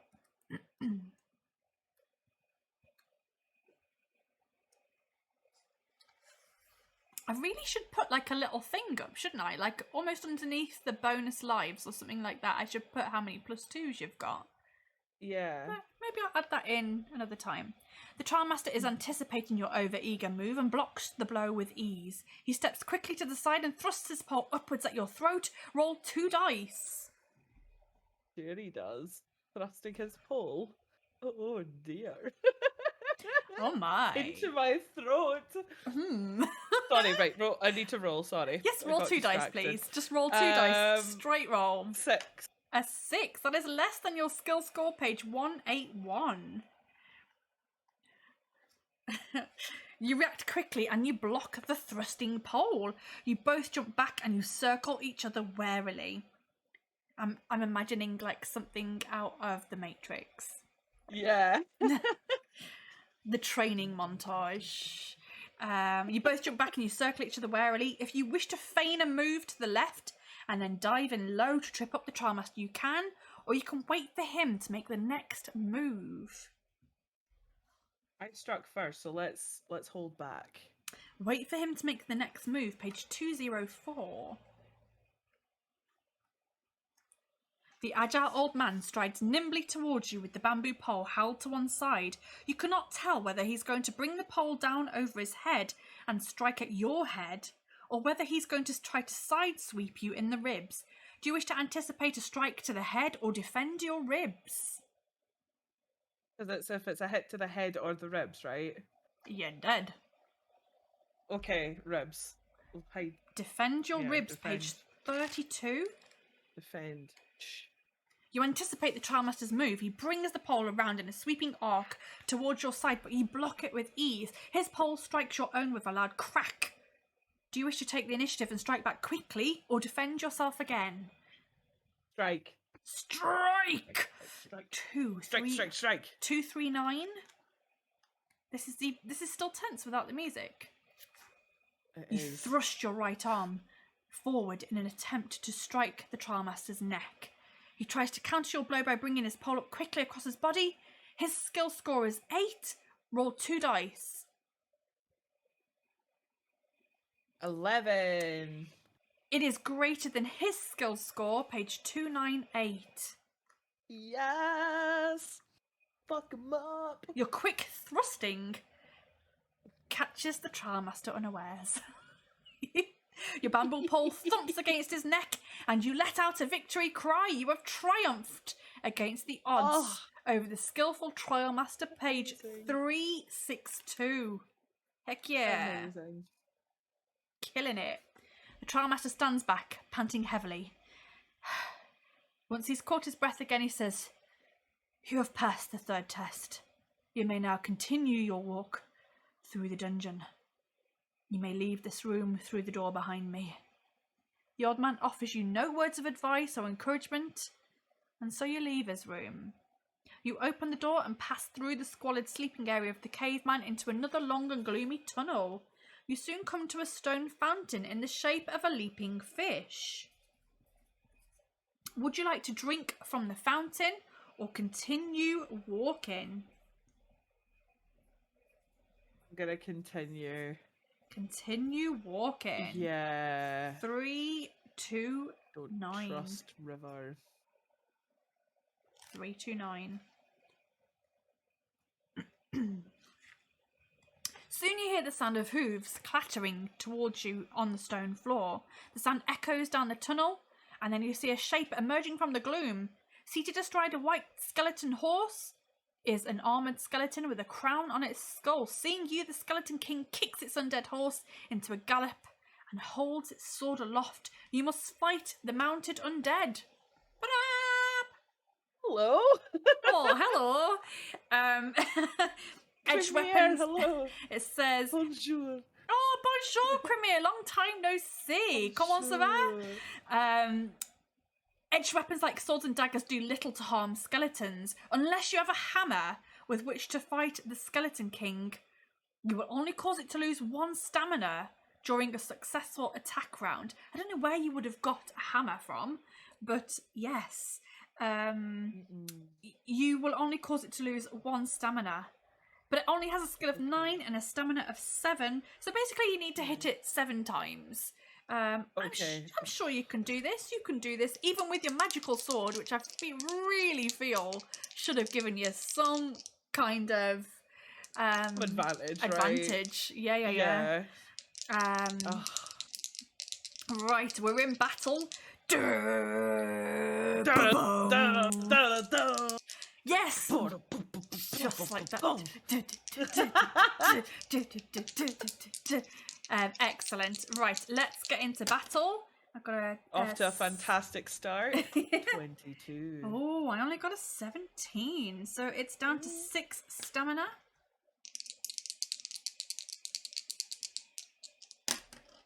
Oh no, only an 11. I got 16. It's down to 5. Oh, this is going well. I shouldn't say that. I shouldn't say that. I rolled an 18.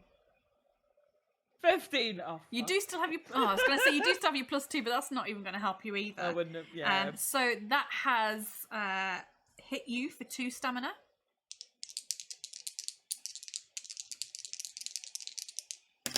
Okay. I got a 17. A 16 from me, so you hit it. It's on 4 stamina. A 16 from me. 21. 21. Nice. Down to 3 stamina. Oh, yeah. You're doing it. You're doing it. 14. I got a 18. Okay. Oh. So you hits are hurting bad. What stamina are you on right now? I'm on 14. Okay, not too bad. Not too bad. So it's not too bad, but No, I did really start not. off at 24. You did, so you're down 10. Yeah. Well, I got 19. I only got a 14, so you hit him. He's on 2 stamina. You need to hit him 2 more times, and then he is deaded. 17. I got an 18, so we hit you. Unless you want to use your +2? Yes. Yeah? Yes, Okay. let's do that. Let's do that. Okay, he's down to 1. Don't forget, guys, you've got re-rolls as well. Oh, Casey's just got a re-roll in, but we'll do it on the next one if needed. Okay, cool. I got a 20. I got a 16, so he's dead. So don't forget that you've got that re-roll there. Oh, I'll pop that on there. Re-roll, you've used your +2, so that's gone now. Cool, if you win page 209, you open the horse's saddlebag and you find a mirror and a wooden whistle. You put them inside your pouch and continue along the tunnel.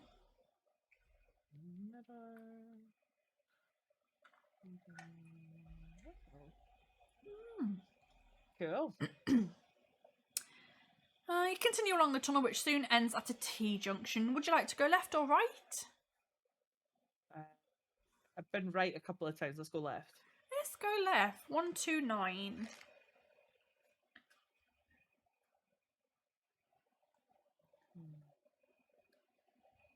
The tunnel extends only 20 meters before it ends at the edge of a dark pit. You drop a stone down into the pit and you hear it hit the bottom a few seconds later. The sides of the pit are too smooth to climb down, and it'd be foolish to try and jump down.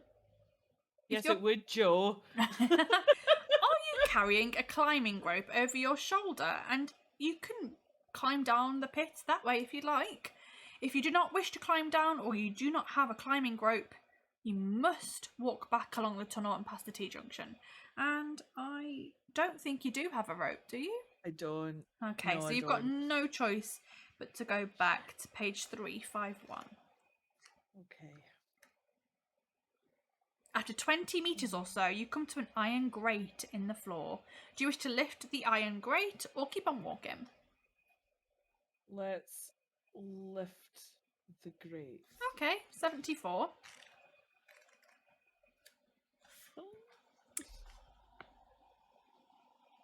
Oh, hello. Hi, buddy.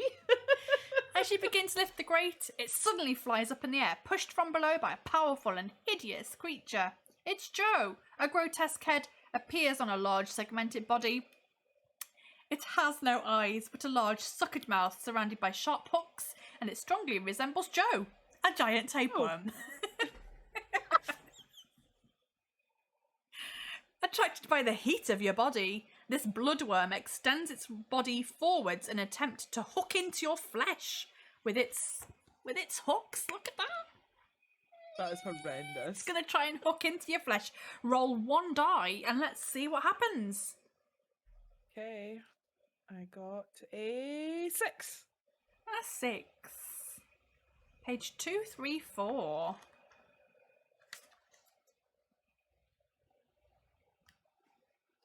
The bloodworm's head darts forward and it tries to sink its mouth hooks into your flesh so that it can suck your blood, but you step deftly to one side at the same time, bringing your sword down on the extended body.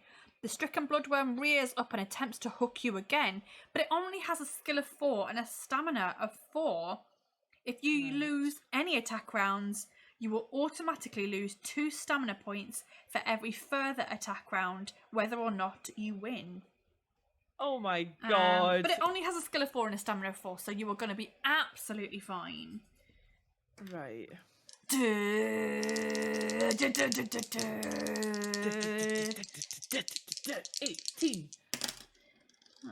Oh, I didn't do too bad actually. I got a 14. That's good.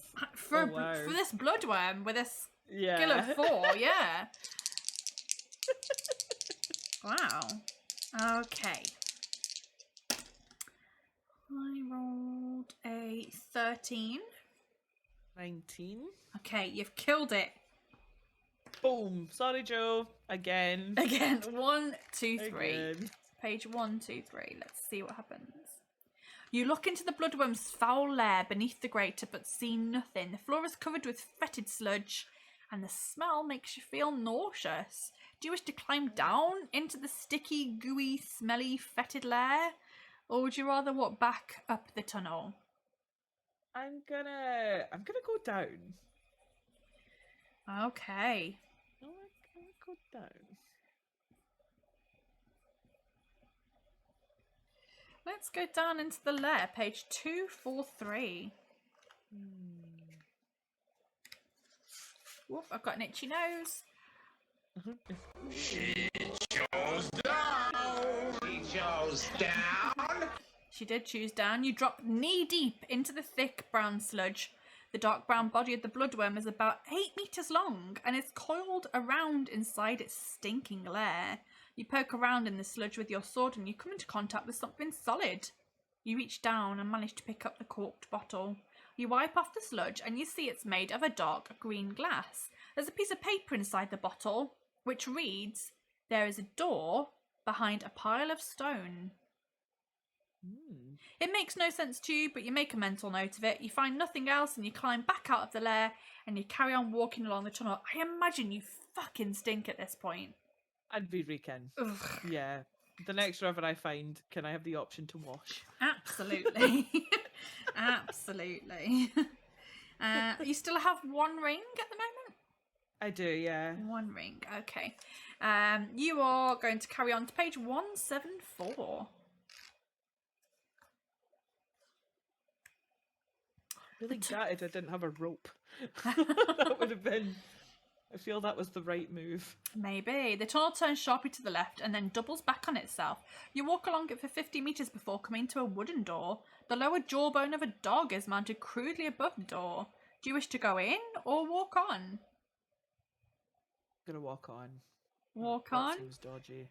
379. You mean it looks doggy? It looks doggy. 379. Oh dear. 379.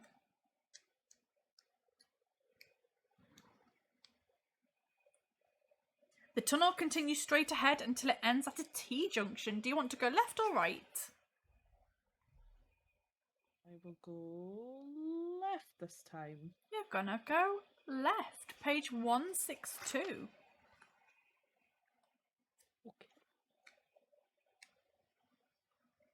You soon come to the edge of a dark pit, which looks far too wide for you to jump across. You look down, you see Joe's old crumpled body. Yeah. Those mouths have made fine work of him. You hear some chomping. If you wish to take a running jump over the pit, you can, or you can walk back up the tunnel and past the T-junction. Absolutely not. I'm turning the funk around. Bye, Joe. Again. Oh, me. No. 251. 251. Oh dear. I just imagine him lying there with a load of mouths chomping on him. Disembodied mouths. Ow. Ow. There's an archway in the left-hand wall through which you see a brass bell mounted on the wall at the end of a narrow corridor. Do you wish to ring the bell or continue straight on? Joe just says that's my usual Saturday night. I'm gonna ring the bell. Ring the bell. Page 90. You can ring my bell. Ring my bell. A delicate sound rings out from the small bell as you tap it with the hilt of your sword. You hear a fluttering of wings overhead. You get ready to defend yourself, but a white dove flutters down and settles on top of the bell. Much to your amazement... Oh, the dove from above! The dove from above! It's the dove from above! Oh my god. And to your amazement, it's holding a gold ring in its beak, which it drops into the palm of your hand. With the ring safely stored in your pouch, you walk back down the corridor, turning left into the tunnel to page 333. The dove from above. I'm literally just going to call this episode The Dove from Above. I wonder how many people will watch it thinking that it's a Shooting Stars thing. Sorry, guys. If you come here thinking this is Shooting Stars, then I really am sorry. The tunnel ends at a T-junction. Looking left, you see that the way is blocked by a pile of rocks. To your right, you see a wooden door some 20 metres down the tunnel. Do you wish to investigate the pile of rocks or walk towards the door? Investigate the rocks, for there is a door.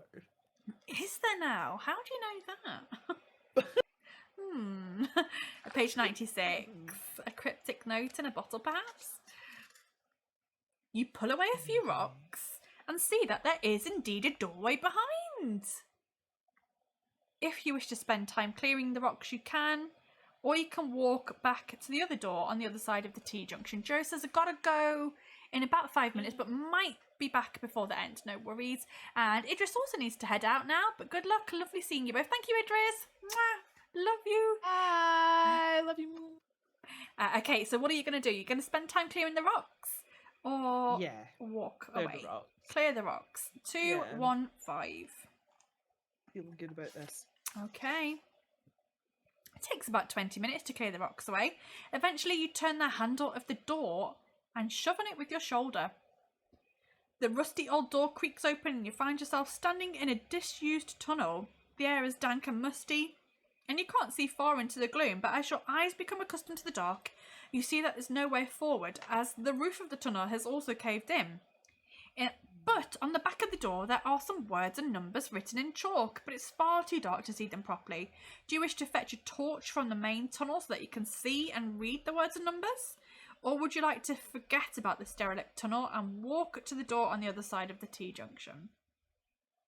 I think it's important, so I'm going to fetch a torch. 394. Yeah, that's sensible. It is sensible. I mean, it's hardly a choice. I know. I'm just going to ignore these words and numbers. They must be absolutely useless. The torchlight casts eerie shadows inside the derelict tunnel, but you are concerned only with the words and numbers on the back of the door. In barely legible writing, you can read Set 1, 249.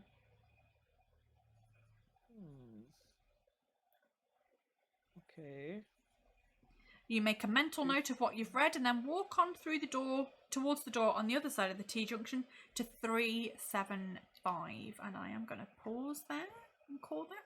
It's Vicky's bank details. No, it's not. Shush. Shush, shush, shush. My PIN number. Sort code. That's my PIN number. My phone says my new dice just arrived. Oh, amazing. Cool. I'm also waiting on some dice that I won from Phoenix Dice. So when I get those, I'll take a lovely picture. Not that I need any more dice, of course.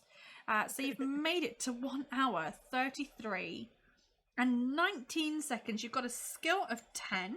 You've got a luck of 8. And you have 2 rings now. Hey! 2 rings. Thank you, Dove. Literally the dove from above. Couldn't have planned it. Right, 3. That was really sweet. I know. 3. I was like, oh my god, this actually came back around. 375. Right, let's find out what happens next. From the other side of the door, you can hear the agonised cry of a man in pain. Do you wish to open the door or keep on walking? It's open. Let's open the door. This is risky. It is. 168. The door opens into a large save point, by the way. Oh, you've just done it. You've just done a save point. Oh, was that okay? Yeah, Cool. yeah. Okay. You've got the first code.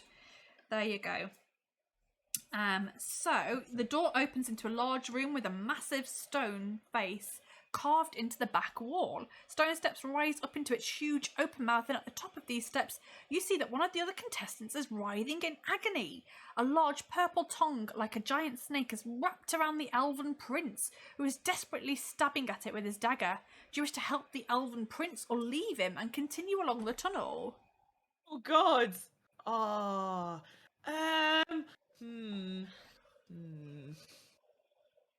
I wonder how powerful it is. I'm gonna help him. Alright, help the elven prince. Yeah. Page 77. He may give me land and a title. He is an elven prince. I mean, he could be nice. Is this Joe again? Yeah, I think so. You run up the stone steps and you start to hack at the huge tongue with your sword. A large gash opens up and purple blood pumps from it, soaking you and making the steps treacherously slippery. As the tongue thrashes around, the elf screams louder in agony. Roll 2 dice. Okay.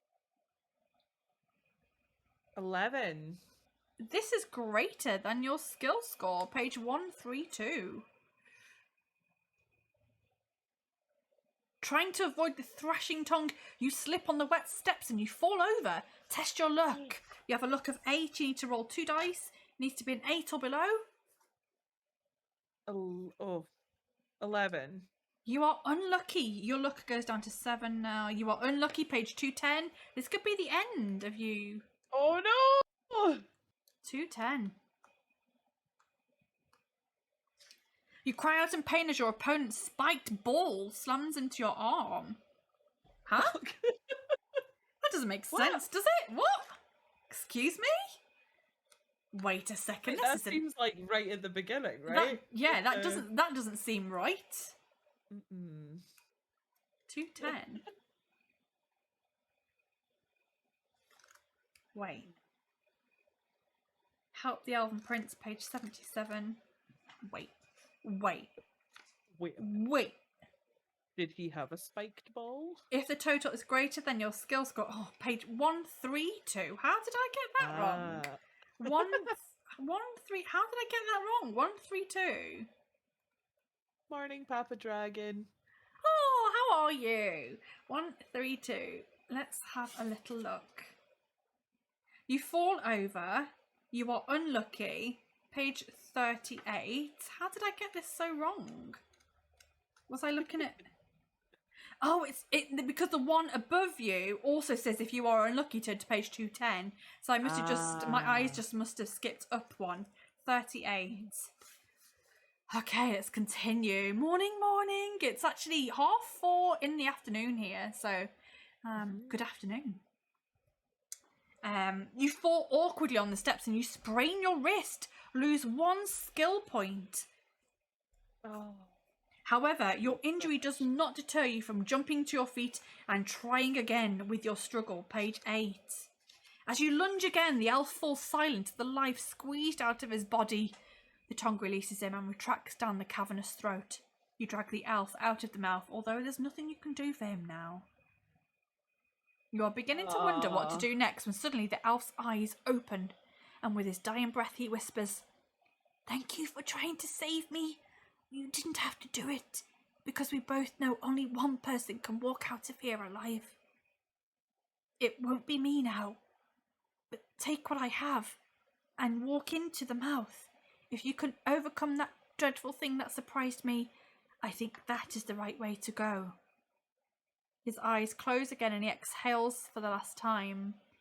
In a bag tied to his waist, you find a small jar of grey paste, which has a very sharp aroma. But knowing the ways of the elves, you're certain that the paste will have healing properties. You add it...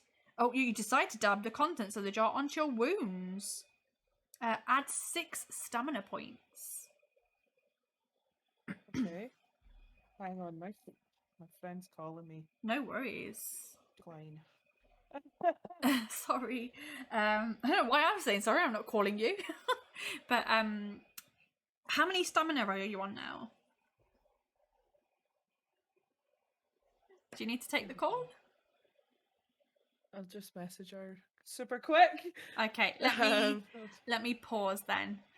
And we'll just add 6 stamina points. Okay, how is everyone in chat? Yeah, that was the tutorial, wasn't it? I can't believe I went to a different page. Should have put a sign up before bleeding all over the steps. Oh, a wet floor sign? Yeah, that would have been handy. I've been watching The Staircase. Has anyone actually been watching that on Netflix? The true crime thing, The Staircase? That reminded me of that with like blood all over the steps. Very slippery surface. Kind of been on a bit of a true crime binge at the moment. You're hard at work, are you, Papa Dragon? Oh, yeah.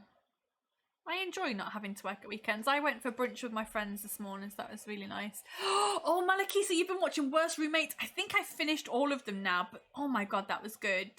And we watched... I need to watch that. What else did we watch? Like Catching Killers and stuff like that. And all of these, I don't know why I watch them, because they just make me more scared of the world. Right, I'm good. I'm just like, oh my god, I'm just scared of everything now. So you added 6 stamina. What stamina are you on now? If how I'm many adding have you 6, got? that'll be Yeah, me back up to 20. Back up to 20. Nice. Oh, okay. Malakisa says, yep, holy hell, I do not want another roommate ever again. No, I know. Absolutely awful. No, me either. But I said, like, if I didn't have my boyfriend, I'd have to get someone to come and live with me, and I really wouldn't want that. Okay, so you also find a small bottle of blue dye, which you place inside your pouch as well. And you think about what the elf said. Do you want to walk inside the mouth, or leave the room and continue along the corridor? Trust him. I say go in the mouth. Go into the mouth, page 306. Yeah. Why not? It's just a mouth. I know. But as soon as you step inside, the hideous tongue coils out again to ensnare you. But you're ready with it. You're ready for it this time with your sword. It only has a skill of 5 and a stamina of 6, so you now need to battle with a tongue. Okay. Let's go. One less than I had before, because I've got a Yeah, sword you're on a unarmed. skill of 9, So, yeah. 17. 9. I got an 11, so you hit it. It's on a stamina of 4. I'm really missing my battle music. 14. I only got a 10, so it's on a stamina of 2. Nope. 16. I got a 10 again. So you've defeated the tongue really easily. Wonderful. If you win, turn to page 85. You climb over the bleeding tongue and you see that steps descend a long way down. You can just make out the faint voice of a girl singing. Do you still wish to go down the steps to investigate, or walk back out of the tunnel? Let's go see. I like singing. I like singers. Let's go watch the concert. 364.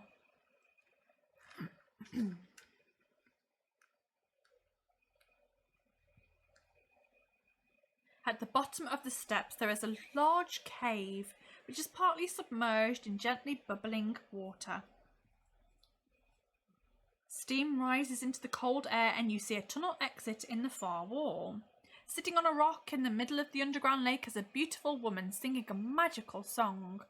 She's a siren, one of a human-like race of evil seductresses.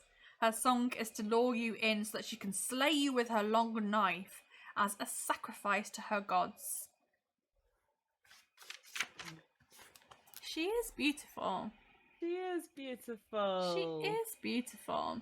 But now you must roll 1 die. 4. Page 203.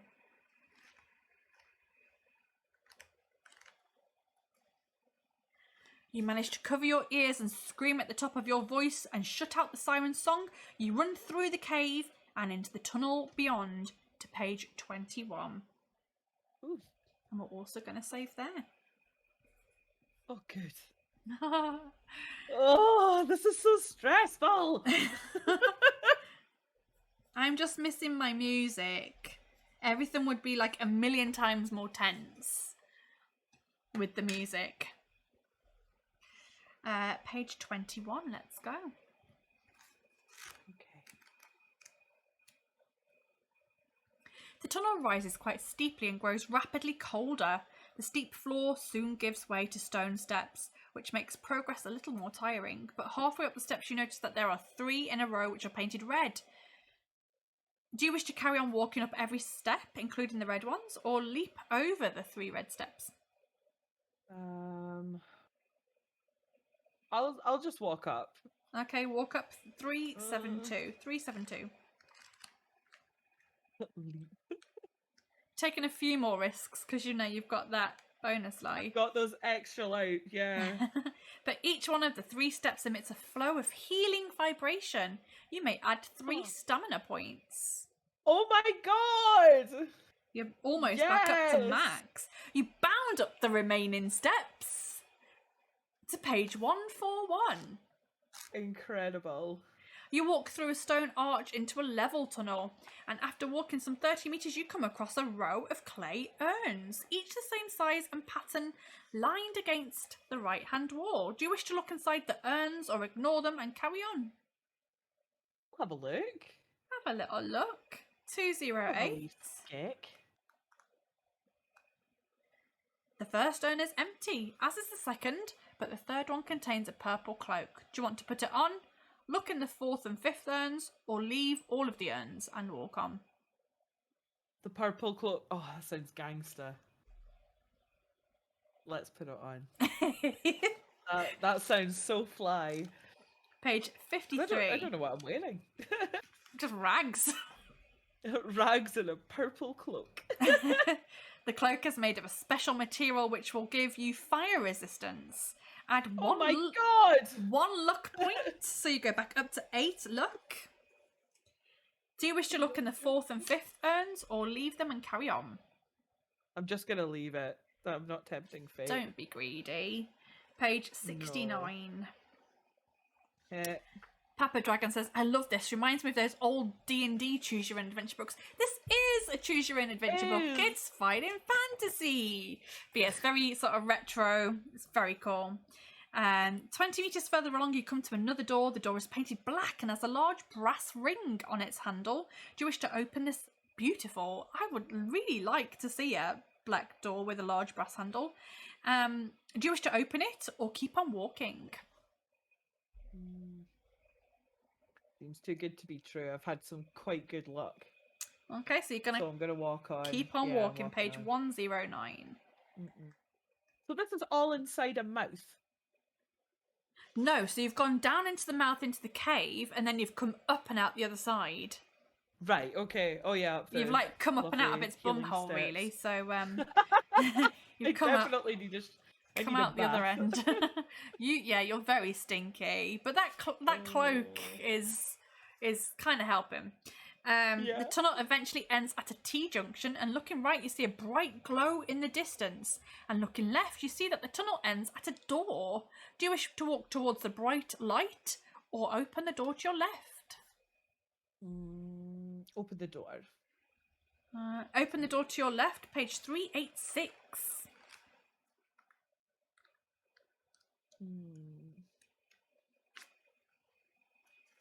The door opens into a lavishly furnished chamber. Splendid objects are all around, but your eyes are transfixed by an open treasure chest in the middle of a raised platform at the back of the chamber.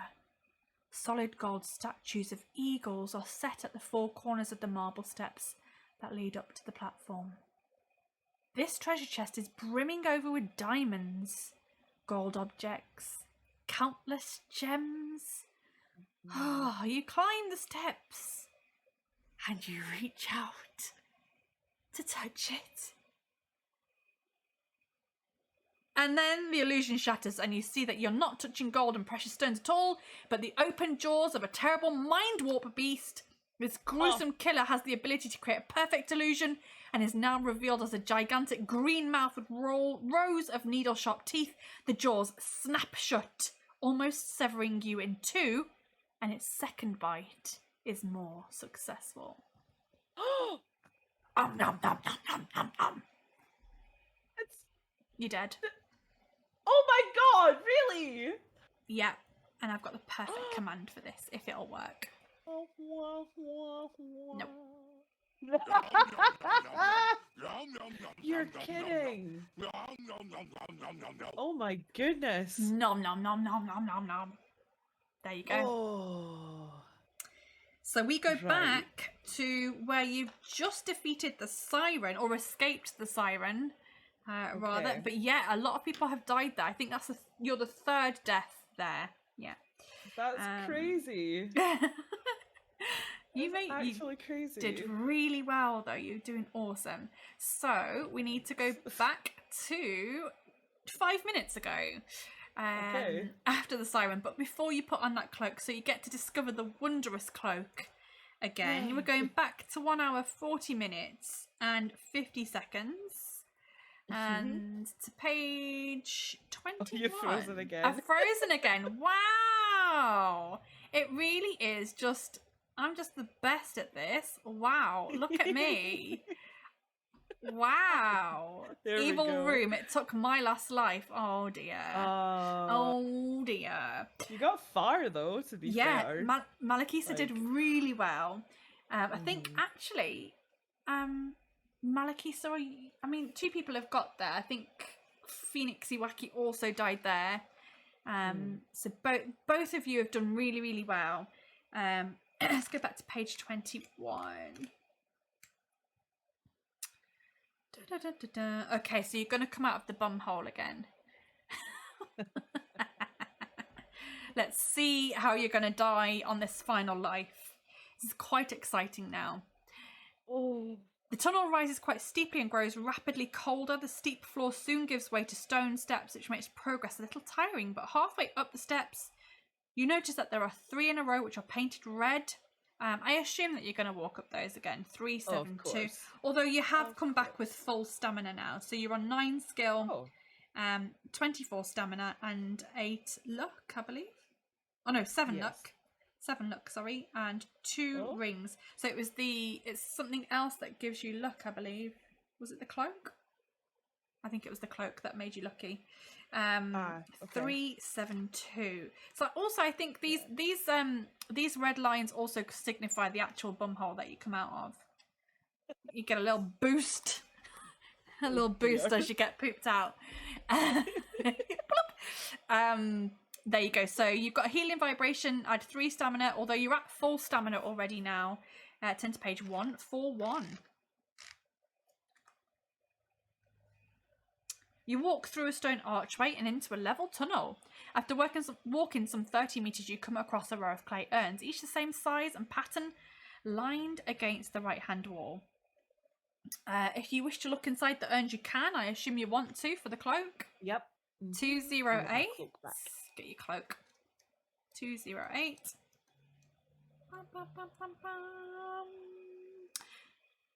You find a purple cloak in the second urn. Do you want to put it on? Yes. Page 53. Page 53. Yes, I do. It's made of a fire-resistant material, and that's where you get your luck from as well. So you are on 8 luck, which is great. Oh, Papa Dragon says, I just finished watching Phoenix Iwaki's stream. Was very good. He is a fantastic streamer, and he works really, really hard. Considering that he's got a job and a family, he runs like 7 campaigns a week or something stupid like that. He's amazing. So this time, would you like to look in the 4th and 5th urns as well, or carry on walking? I'm just going to carry on. Okay, page 69, let's go. 20 meters further along, you come across another door. The door is painted black and has a large brass handle. Do you wish to open the door or keep on walking? I'm going to open it this time. Open the door, page 182. This could be good. I can't remember what's in here. Ah, okay. This room is empty except for a large bronze statue of a 6-armed woman dressed in a decorative silk and mounted on a marble plinth. Papa Dragon, you love the way he DMs. Yeah, he's fantastic. So there's a large bronze statue of a 6-armed woman dressed in decorative silks and mounted on a marble plinth. The idol is holding a brass lamp in one hand and curved swords in each of its other hands. White smoke drifts up from 4 silver pipes placed around the idol. Do you wish to try to take the lamp or keep walking up the tunnel? So it is a very beautiful statue. Oh, that's cool. Do you want to take the brass lamp? I'm going to take it. Take the brass lamp, page 311. I have a feeling she's going to fight me though. Probably. But if she's got to fight you, there's probably something good. I know, and I'm back up to full health, so I feel... You are, yes. As soon as you touch the lamp, the idol jerks into life. Of course it does. It steps down from its marble plinth and walks towards you, cutting its swords through the air. If you are armed with a magic sword, it will be possible to slay the idol. If you are armed, you are not able to kill it with a normal sword, but you have a magical sword, so you are able to battle with it and have a chance of winning. It has a skill of 9 and a stamina of 6. So this is going to be a tough fight, but let's go. I have rolled a 16 to start. I've got 17. You hit it. It's on 4 stamina already. I have 15. rolled 9, 10, 11, 12, 17 here. It hits you for 2. But you've got plenty of stamina. You're okay. I know. I'm just... nerves. 16 from me. 19. Wow. Okay, one more hit and it'll be gone. And then we'll find out what's inside of its lamp. Let's see. Oh no. 13. 19 again. You've hit it. You've killed it. If you win, turn to page 262. 262. And let's see what happens. Once again, you pick up the lamp, hoping for something wondrous to happen. You rub it vigorously, but nothing happens. However, you hear something rattling inside. You take the lid off and you find a gold ring inside. You drop it into your pouch, leave the room and walk on along the tunnel. So you've now got 3 rings. Excellent. Excellent. Excellent. 3 Excellent. rings. Walk along the tunnel, page 109. So that's a save point as well. You've made it to 1 hour. 46 was saving very regularly now, although I don't know why, because you're on your final life, but I like to save anyway just in case. Yeah, it's a nice wee checkpoint. You've got 3 rings. Woohoo! Okay, I don't know what that means though. I don't know how many you actually need. 3 might be enough. I do not know. I do not know. Page 109.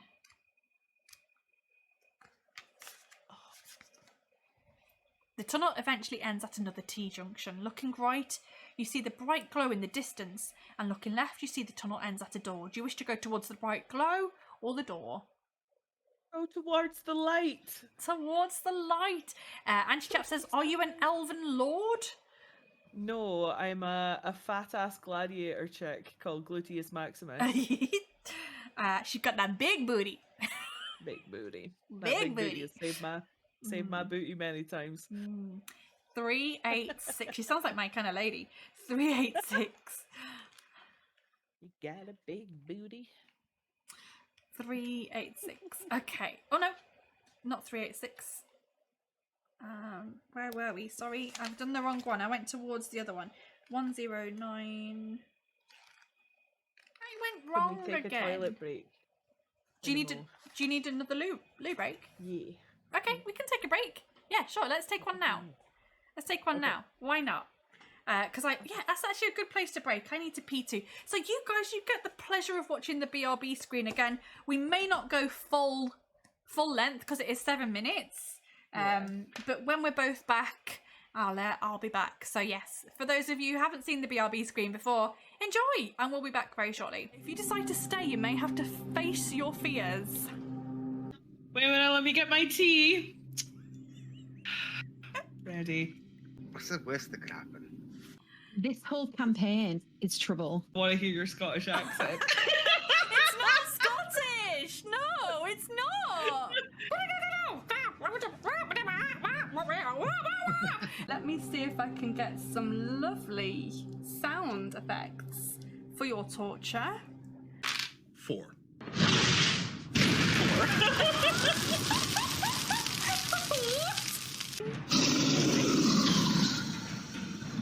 Listen very carefully. I shall say this only once. Eye of the dragon, more like Kanye. Kanye Eye of the Dragon. Pitiful. A pitiful. Play ya ding dong. It makes me ever so thirsty. Play it. Need to drink. God damn it. Go on. You'll have some leaf paste, won't you, fathers? Go on. I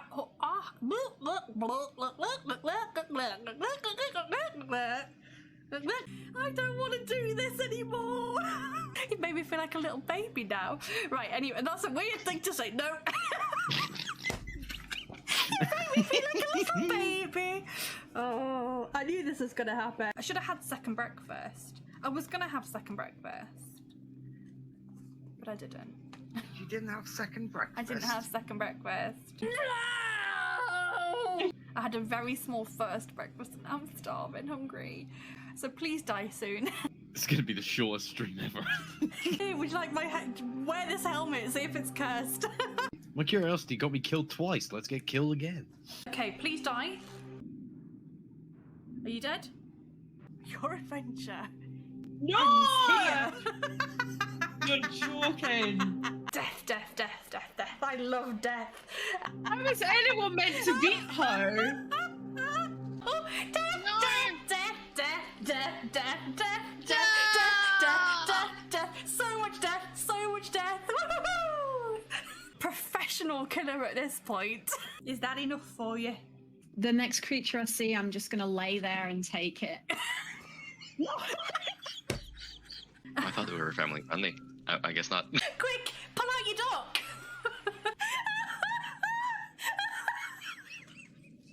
He's just going to watch his mate Morningstar you to death.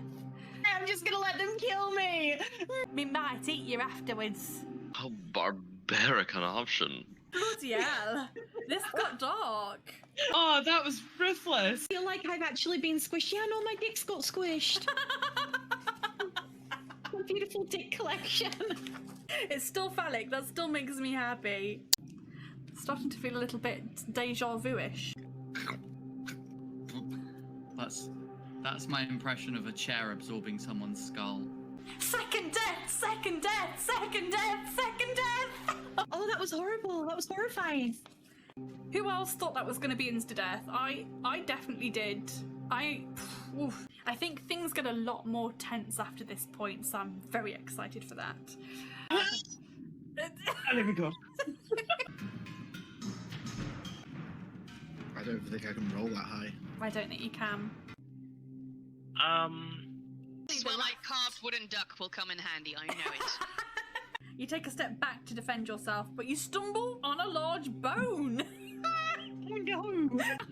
Is he single? Is he single?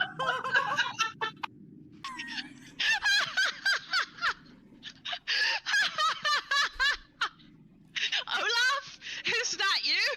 Gavortis is sitting on the other one already. Things are looking up, he says, setting off again. My mind went somewhere else. I get laid, man, honestly. It's like we're playing, what was that game show called? With Cilla Black? The Dungeon of Love. Blind date. Blind date. And now there's another door. Who could be behind here? I'm going to flutter my eyelids, going like... It's the Queen of Spades, and she looks slightly unusual in the fact that she's... We're back! Hey, everybody! Okay, we're just gonna jump... Oh, I had another one of those little cookies, but I got stuck in my teeth again. You love the BRB screen? Thank you very much. I work really, really hard on those. It probably takes me about 60 hours to go through all of my shows, clip everything, and then put them all together. And last season, when I was making that one, I actually had a hard drive failure and had to get my hard drive replaced completely. And I think I lost about 15 hours worth of work. So it is a lot of work. I'm actually going to pay someone to make the reel next time because I just can't keep doing that to myself. 60 hours is a lot and it's very stressful.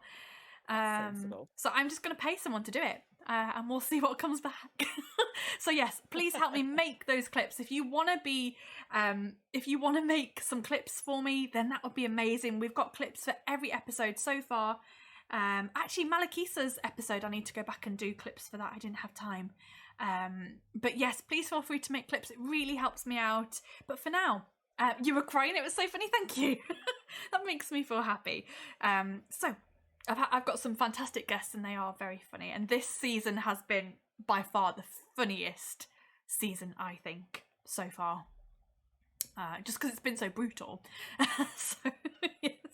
Maliki says, I fear my clips. I haven't clipped yours yet. I need to go back through, but it's a lot of time to do it. So let's find out. So you've gone towards the glowing light. Let's see where that ends. Oh, you've subscribed. Thank you, DJ Becca Clark. I thought I'd already subscribed. That's okay. It's because I'm only recently back to streaming, and from April I'm going to be streaming a lot more. Yes.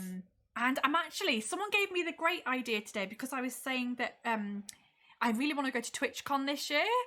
And I was like, I really hope that I can afford to, because they haven't released the prices for the tickets yet. So I want to book my hotel. Everyone's booking their hotels.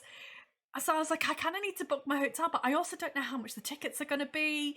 Yeah. And I'm actually finishing my job at the end of this month.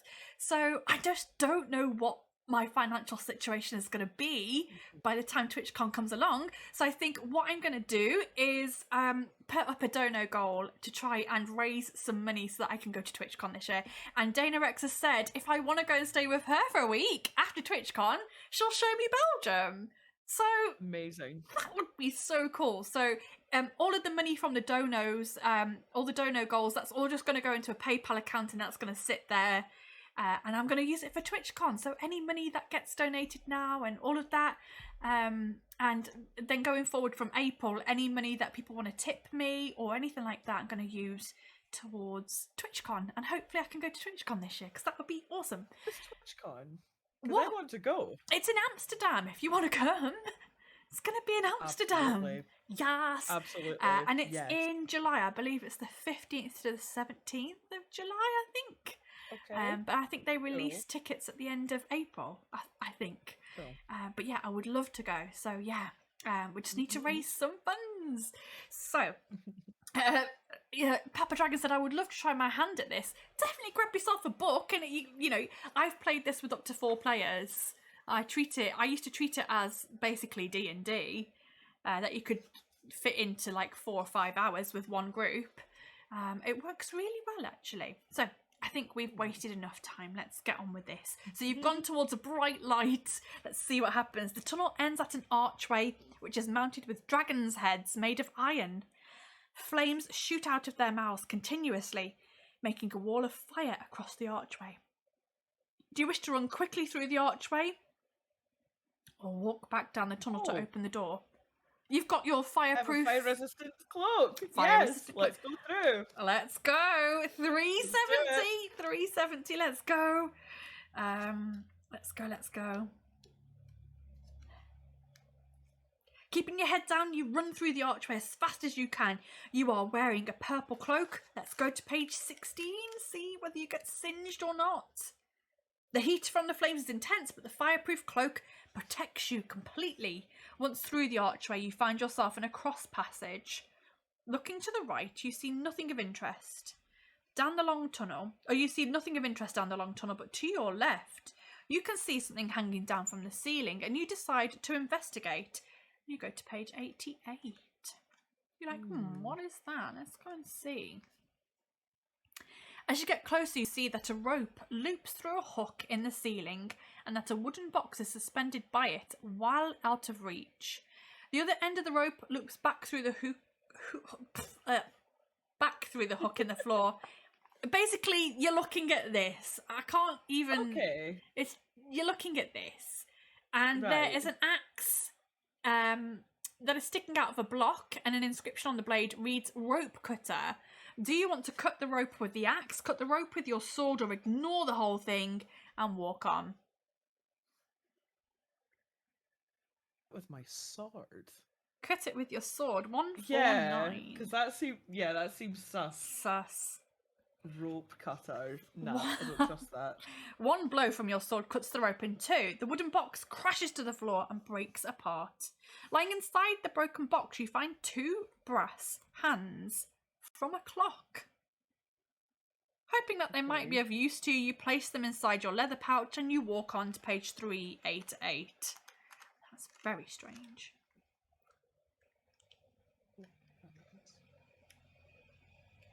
Okay. Walking along, you're surprised to hear a squeaky little voice above you that says, "Hello." And you look up and you see a small face staring down at you from a grill in the ceiling. "I'm hungry," says the little man. "It's Joe." "Of course it is." Joe! "Give me some food and I'll tell you a thing or two about someone you're about to meet." He drops a cotton bag down on a piece of string in hopeful anticipation. Do you want to give him any food or walk on? I don't think you have any food. You don't have any food. Page 58, you're going to have to be like, "Sorry." Can I give him a wooden whistle?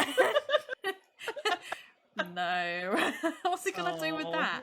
Okay, I don't know, so chew on that for a bit.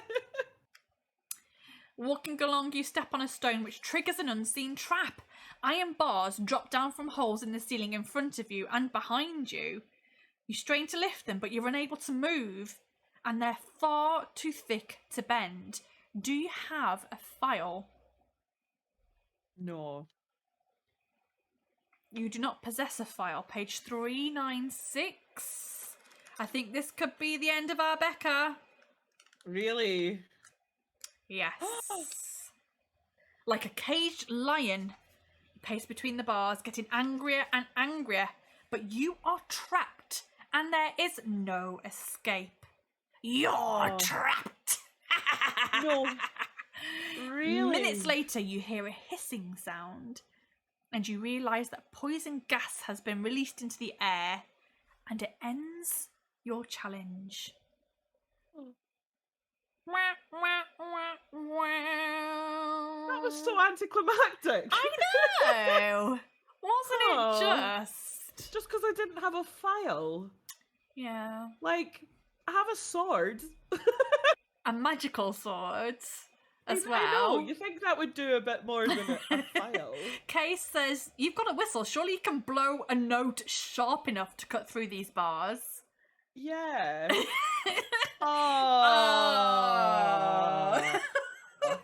I'm a bit sad. I hate it. I hate it when the death is so anticlimactic like that. I know. And I was like, oh, she might win. She might win.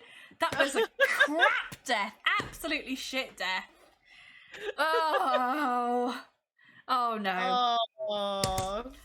Well, got quite far. You did really well. I think. Has anyone else made it that far and died? I don't think so. I don't think anyone has made it that far and died. Yeah, yeah. How did she win? She had everything she needed. Really? She had the file. Yeah. She had She all get of it? the. Yeah. I believe it's in a loaf of bread somewhere. I'm not even joking. I'm pretty sure it's in a stale loaf of bread. Okay. Joe says that was better than jumping over a pit and falling in. Yeah. But at least you got mouthed to death. At least that was fun. Yeah. At least you can make a joke out of that. I just slip into a gassed coma. Yeah, That's even it. Vicky didn't like that death. No, sometimes you just get a really crap death and you're just like, that's it. You've come all this way. You've come all this way. But yeah, Papa Dragon says at least you got out of the arse. Yes. That's she true. made it to the death trap in the dungeon. Yes, it is death trap dungeon, and you did die by a trap, which is great, I guess. She didn't skip those 2 early rooms. No, she did skip a few rooms. But you know, and she did get teleported. So I think if she hadn't have got teleported, then yeah, if she hadn't have been teleported, then perhaps that would have been the way. Oh, I can't believe it's over. Well, it is.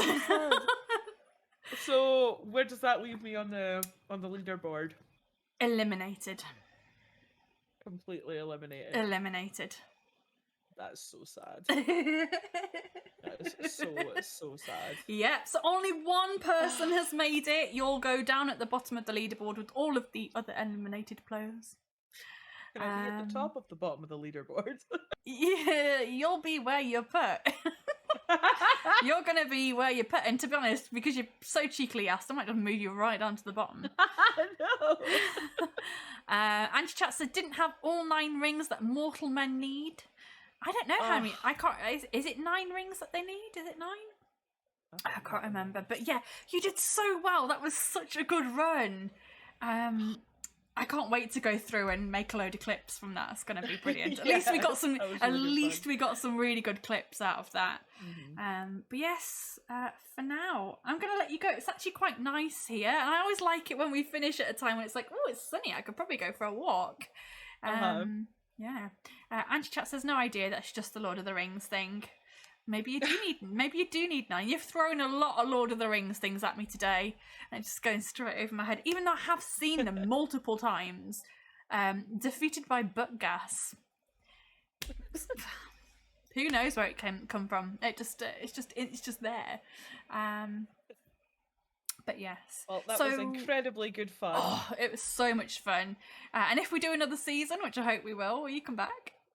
Oh, 100%. Yes. Joe keeps saying we should do like an all-stars kind of thing. And I'm like, I'd love to do like an all-stars. I just need to kind of figure out how it would work. I need to... Yeah. I think I know how it would work. I just need to pick the right book. And then just figure something out. I'd love to do a double team with Joe. Yes. Like both of us. Yes. That would be so good. Yes. Yeah, I think I should just get on all my favourites. Not, I shouldn't have favourites, but I do have. I do have favourites. I'm sorry, folks, but I do have favourites. I love all of my guests, but there are just some people that I just vibe with. Like, I think you can tell. Like, I just get on with people, and I know they're going to be hilarious. And like, I want to have the most hilarious, amazing people back. Sorry, Joe. No, you'll definitely be on. But yeah, I think if we could do like a 4-player or even a 3-player, like an all-stars thing, and I think it is going to be a case of you either all win together or you all lose together, maybe? I don't know. No. No, that's shit, because there's got to be one winner. There's got to be one winner. Yeah. Yeah. I need to figure out... Just watch them like fight amongst each other as well. Yeah. I mean, maybe... Oh, I'm going to try and figure something out. We want to try and do an all-stars kind of thing. I think that would be very... But, to be fair, if we do 4 seasons and there's 4 different winners, we could do... Yeah. We could do the winners, but then that doesn't leave you and Joe anywhere to sit. I know. Or maybe I should... Oh, I don't know. No, I think the winners shouldn't get a chance to win again. No, they've had their glory. It'll be like RuPaul, where it's just like the people who came really close. Yeah. The people who came close, but not quite. Joe will be the jujube of the... Yes! the Fighting Fantasy one. Yes, 100%. 100%. And you've all got to come in your most glamorous cosplays. Oh, that you've sewed yourself. Deal. It's happening. Yeah. Careful. Okay, right. Well... Maybe I won't do another season then. Maybe I'll just do an all-stars. Yeah. Oh, yes! Joe, that is correct. It's the people who made the most of their career post-Fighting Fantasy. Well, that is to be decided. Like, we'll figure it out. Yes, we'll figure it out. Jojo My people will talk to your people. Yeah, we'll get them to call me. But yes, we'll figure something out.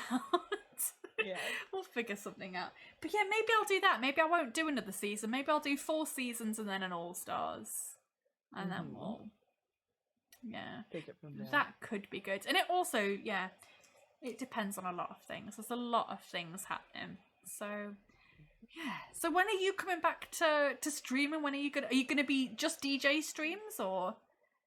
Mostly DJ I think streams? it might just mostly be DJing streams. That's gonna be wicked.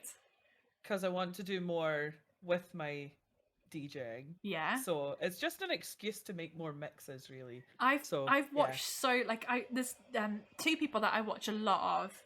There's DJs on Twitch, and I'm like, they just look like they're having the best time. I'm like, maybe I should be a DJ. You know, you always get these things like, maybe I should be a DJ. Maybe I'll just give up my career in fighting fantasy and just be a DJ. Like, they just look like they're having so much fun. It is brilliant fun. Yeah. Like, it's And, really, really good fun. I didn't know that Dana Rex also DJs. So when I go with, Does she? yeah, she does. And I'm like, oh man. I mean, we talked for like 2 hours after last week's episode, and she was like, she showed me her decks and everything. I'm like, when I come over, you're gonna have to give me a little lesson. I'll have to try out DJ and see if I like it. Yeah. Could be my new hobby. But I'm just one of those That's people. I just amazing. collect hobbies.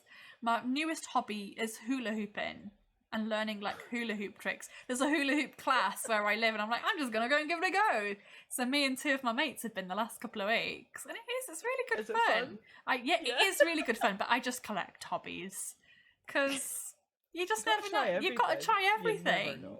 and I'm always looking for like a new fun way to exercise that doesn't feel like exercise, and that is Yeah. perfect because it works every part of your body. Absolutely. Yeah, it's knackering. Oh. But anyway, I'm so stiff after lockdown. Everything hurts. oh, tell me about it. Tell me about it. We're getting raided. We're just about to wrap up, and we're getting raided, and we're just about to wrap up. But Ashnell, how are you? Thank you so much for that raid. We are literally about to wrap up and raid someone else. So you're raiding at a great time. We're gonna do a lovely raid and pass on some love to someone else. I just need to find out who are we gonna raid today? Who are we raiding? Maybe Mendari. Maybe. Hello. Thank you so much for your raid. What were you streaming today? Let's find out. Let's do a little shout out. But yes, welcome everybody. I am Vicky, and every Saturday I stream Fighting Fantasy. We are on our 4th season. We do a different book every season, and this season we are doing Trial of Champions. Is Becca frozen, or am I just... Oh no, there she is. I did freeze. I did freeze. I froze you with my freeze ray. With my freeze ray, I can stop. But yes, we do Fighting Fantasy every Saturday here. We're doing the Trial of Champions. We're over halfway. This was episode 8 of a 12-episode season. So if you like stuff like D&D or RPGs in general, if you like adventure and monsters and rolling dice and a lot of death in various ways, then yeah, come back on a Saturday around this sort of time where we'll have a new guest every week, and we're gonna torture them until they die. Well, it's really good fun. But we are just wrapping up this episode. I was literally just sort of saying goodbye to my guest here and finding someone to raid. Do you have someone that we would like to raid? I don't know. Papa Dragon says, I've got to go. Blessed be and blessings to you. Thank you. Have a wonderful day. Death with some death on the side. Yes, a healthy serving of death on this stream. And basically everyone's competing to win a copy of the book. So if I switch to the scene, Becca, I'm just going to switch to this scene, but we can come back to you if you'd like, unless you're ready to say goodbye okay. now. Shall we say? I'm ready to say goodbye. Okay, Becca. Well, thank you so much for your time today, and you've been absolutely fantastic. Thank you so much. That was great. Thanks for having me again. No worries at all. Oh gosh, I've gone back here. That was a bit swift. What? Sorry, Becca. Oh my god! I accidentally pressed this button. But bye.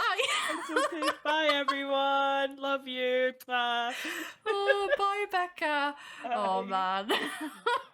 So if we look over here, well, it's a really professional stream, guys. Can you tell? Here's the leaderboard. Becca will go onto this leaderboard as an eliminated player. So you can see that 6 people have already been eliminated. Dana Rex, Nervous Cabbage, Jojo Levy, Malakisa, DM Charlie Gaming, and Phoenixy Wacky have all been eliminated, and Becca Clark will also be added to the eliminated players. Only one person has made it out of Death Trap Dungeon, because obviously Trial of Champions is the sequel. If you know it, it's the sequel to Death Trap Dungeon, and you're going back into the dungeon and seeing if you can make it out. It's more deadly than it was previously, as we're finding out, and only one person has triumphed so far, which is Kalina Lee. She got out in 3 hours, 19 minutes and 10 seconds, which is quite a long time. So we're hoping that someone can come along and knock her off the top of the leaderboard and stand a chance of winning a copy of Fighting Fantasy, The Trial of Champions by Ian Livingston. So yeah, if you like that kind of stuff, then stick around. But for now, we are going to pass the raid on to somebody else, and I am thinking we might. Although let's see, who shall we pass it on to? I'm thinking Mendari, who is playing Dungeons and Dragons. So kind of the same sort of thing, and she's lovely as well. She's a female DM, and I think it's going to be great to pass the love on to her. So I appreciate everyone coming in with the raid and sticking around. I am waiting to find out if I am an auntie today. My sister-in-law is currently in labour. Her waters broke 2 days ago. So I'm really hoping that it comes very, very soon. But it didn't happen on stream. I was hoping that I'd become an auntie on stream, because that would have been really cool. But yes, let's get our raid ready, shall we? I didn't even give Ashnell a shout out. How rude of me. We have a lot of... He chose down! He chose down! What are you doing to me, Case? We are going to try... I'm going to shout out Ashnell first. Because we have a lot of technical issues on the show, and I realised that I didn't actually get around to shouting you out. But you were playing Final Fantasy. Very different to Fighting Fantasy, of course, but the two often get mixed up. So yeah, thank you guys for sticking around, and I think let's go and pass on this raid. Let's get our raid calls ready. There's the normal raid call, guys, and here is the sub raid. So if you are subscribed, you should have some lovely Swords Up Club emotes. I am going to raid and run because I need to go and cook some food, and then I'm going to go for a lovely walk because it's nice and sunny here. So I hope that you guys enjoy the rest of your day. Let's go and raid Mendari. She's a wonderful female streamer and a wonderful DM. She's playing Dungeons and Dragons at the moment. So let's go and pass on some love. I hope that I've remembered how to raid. It's intended for mature audiences. Are you all mature enough? I think you are. Okay, let's get some raid love going. And let's head on over to Mendari's channel. And who have I got on next week? Where is my calendar next week? We will have Ninja Monkey on! Yay! That's going to be fantastic. So come back 2 p.m. GMT. That's British time, UK time. Come back at 2 p.m. GMT next Saturday for another episode of The Trial of Champions. And we'll see whether anyone can knock Colleen off the top. Now it's time for me to go and get some food. But have a great rest of your weekend, guys. And I'll see you very soon. Malakisa says, I think mature isn't quite the word. No. Maybe not. But I'll see you guys very, very soon. Enjoy the rest of your weekend.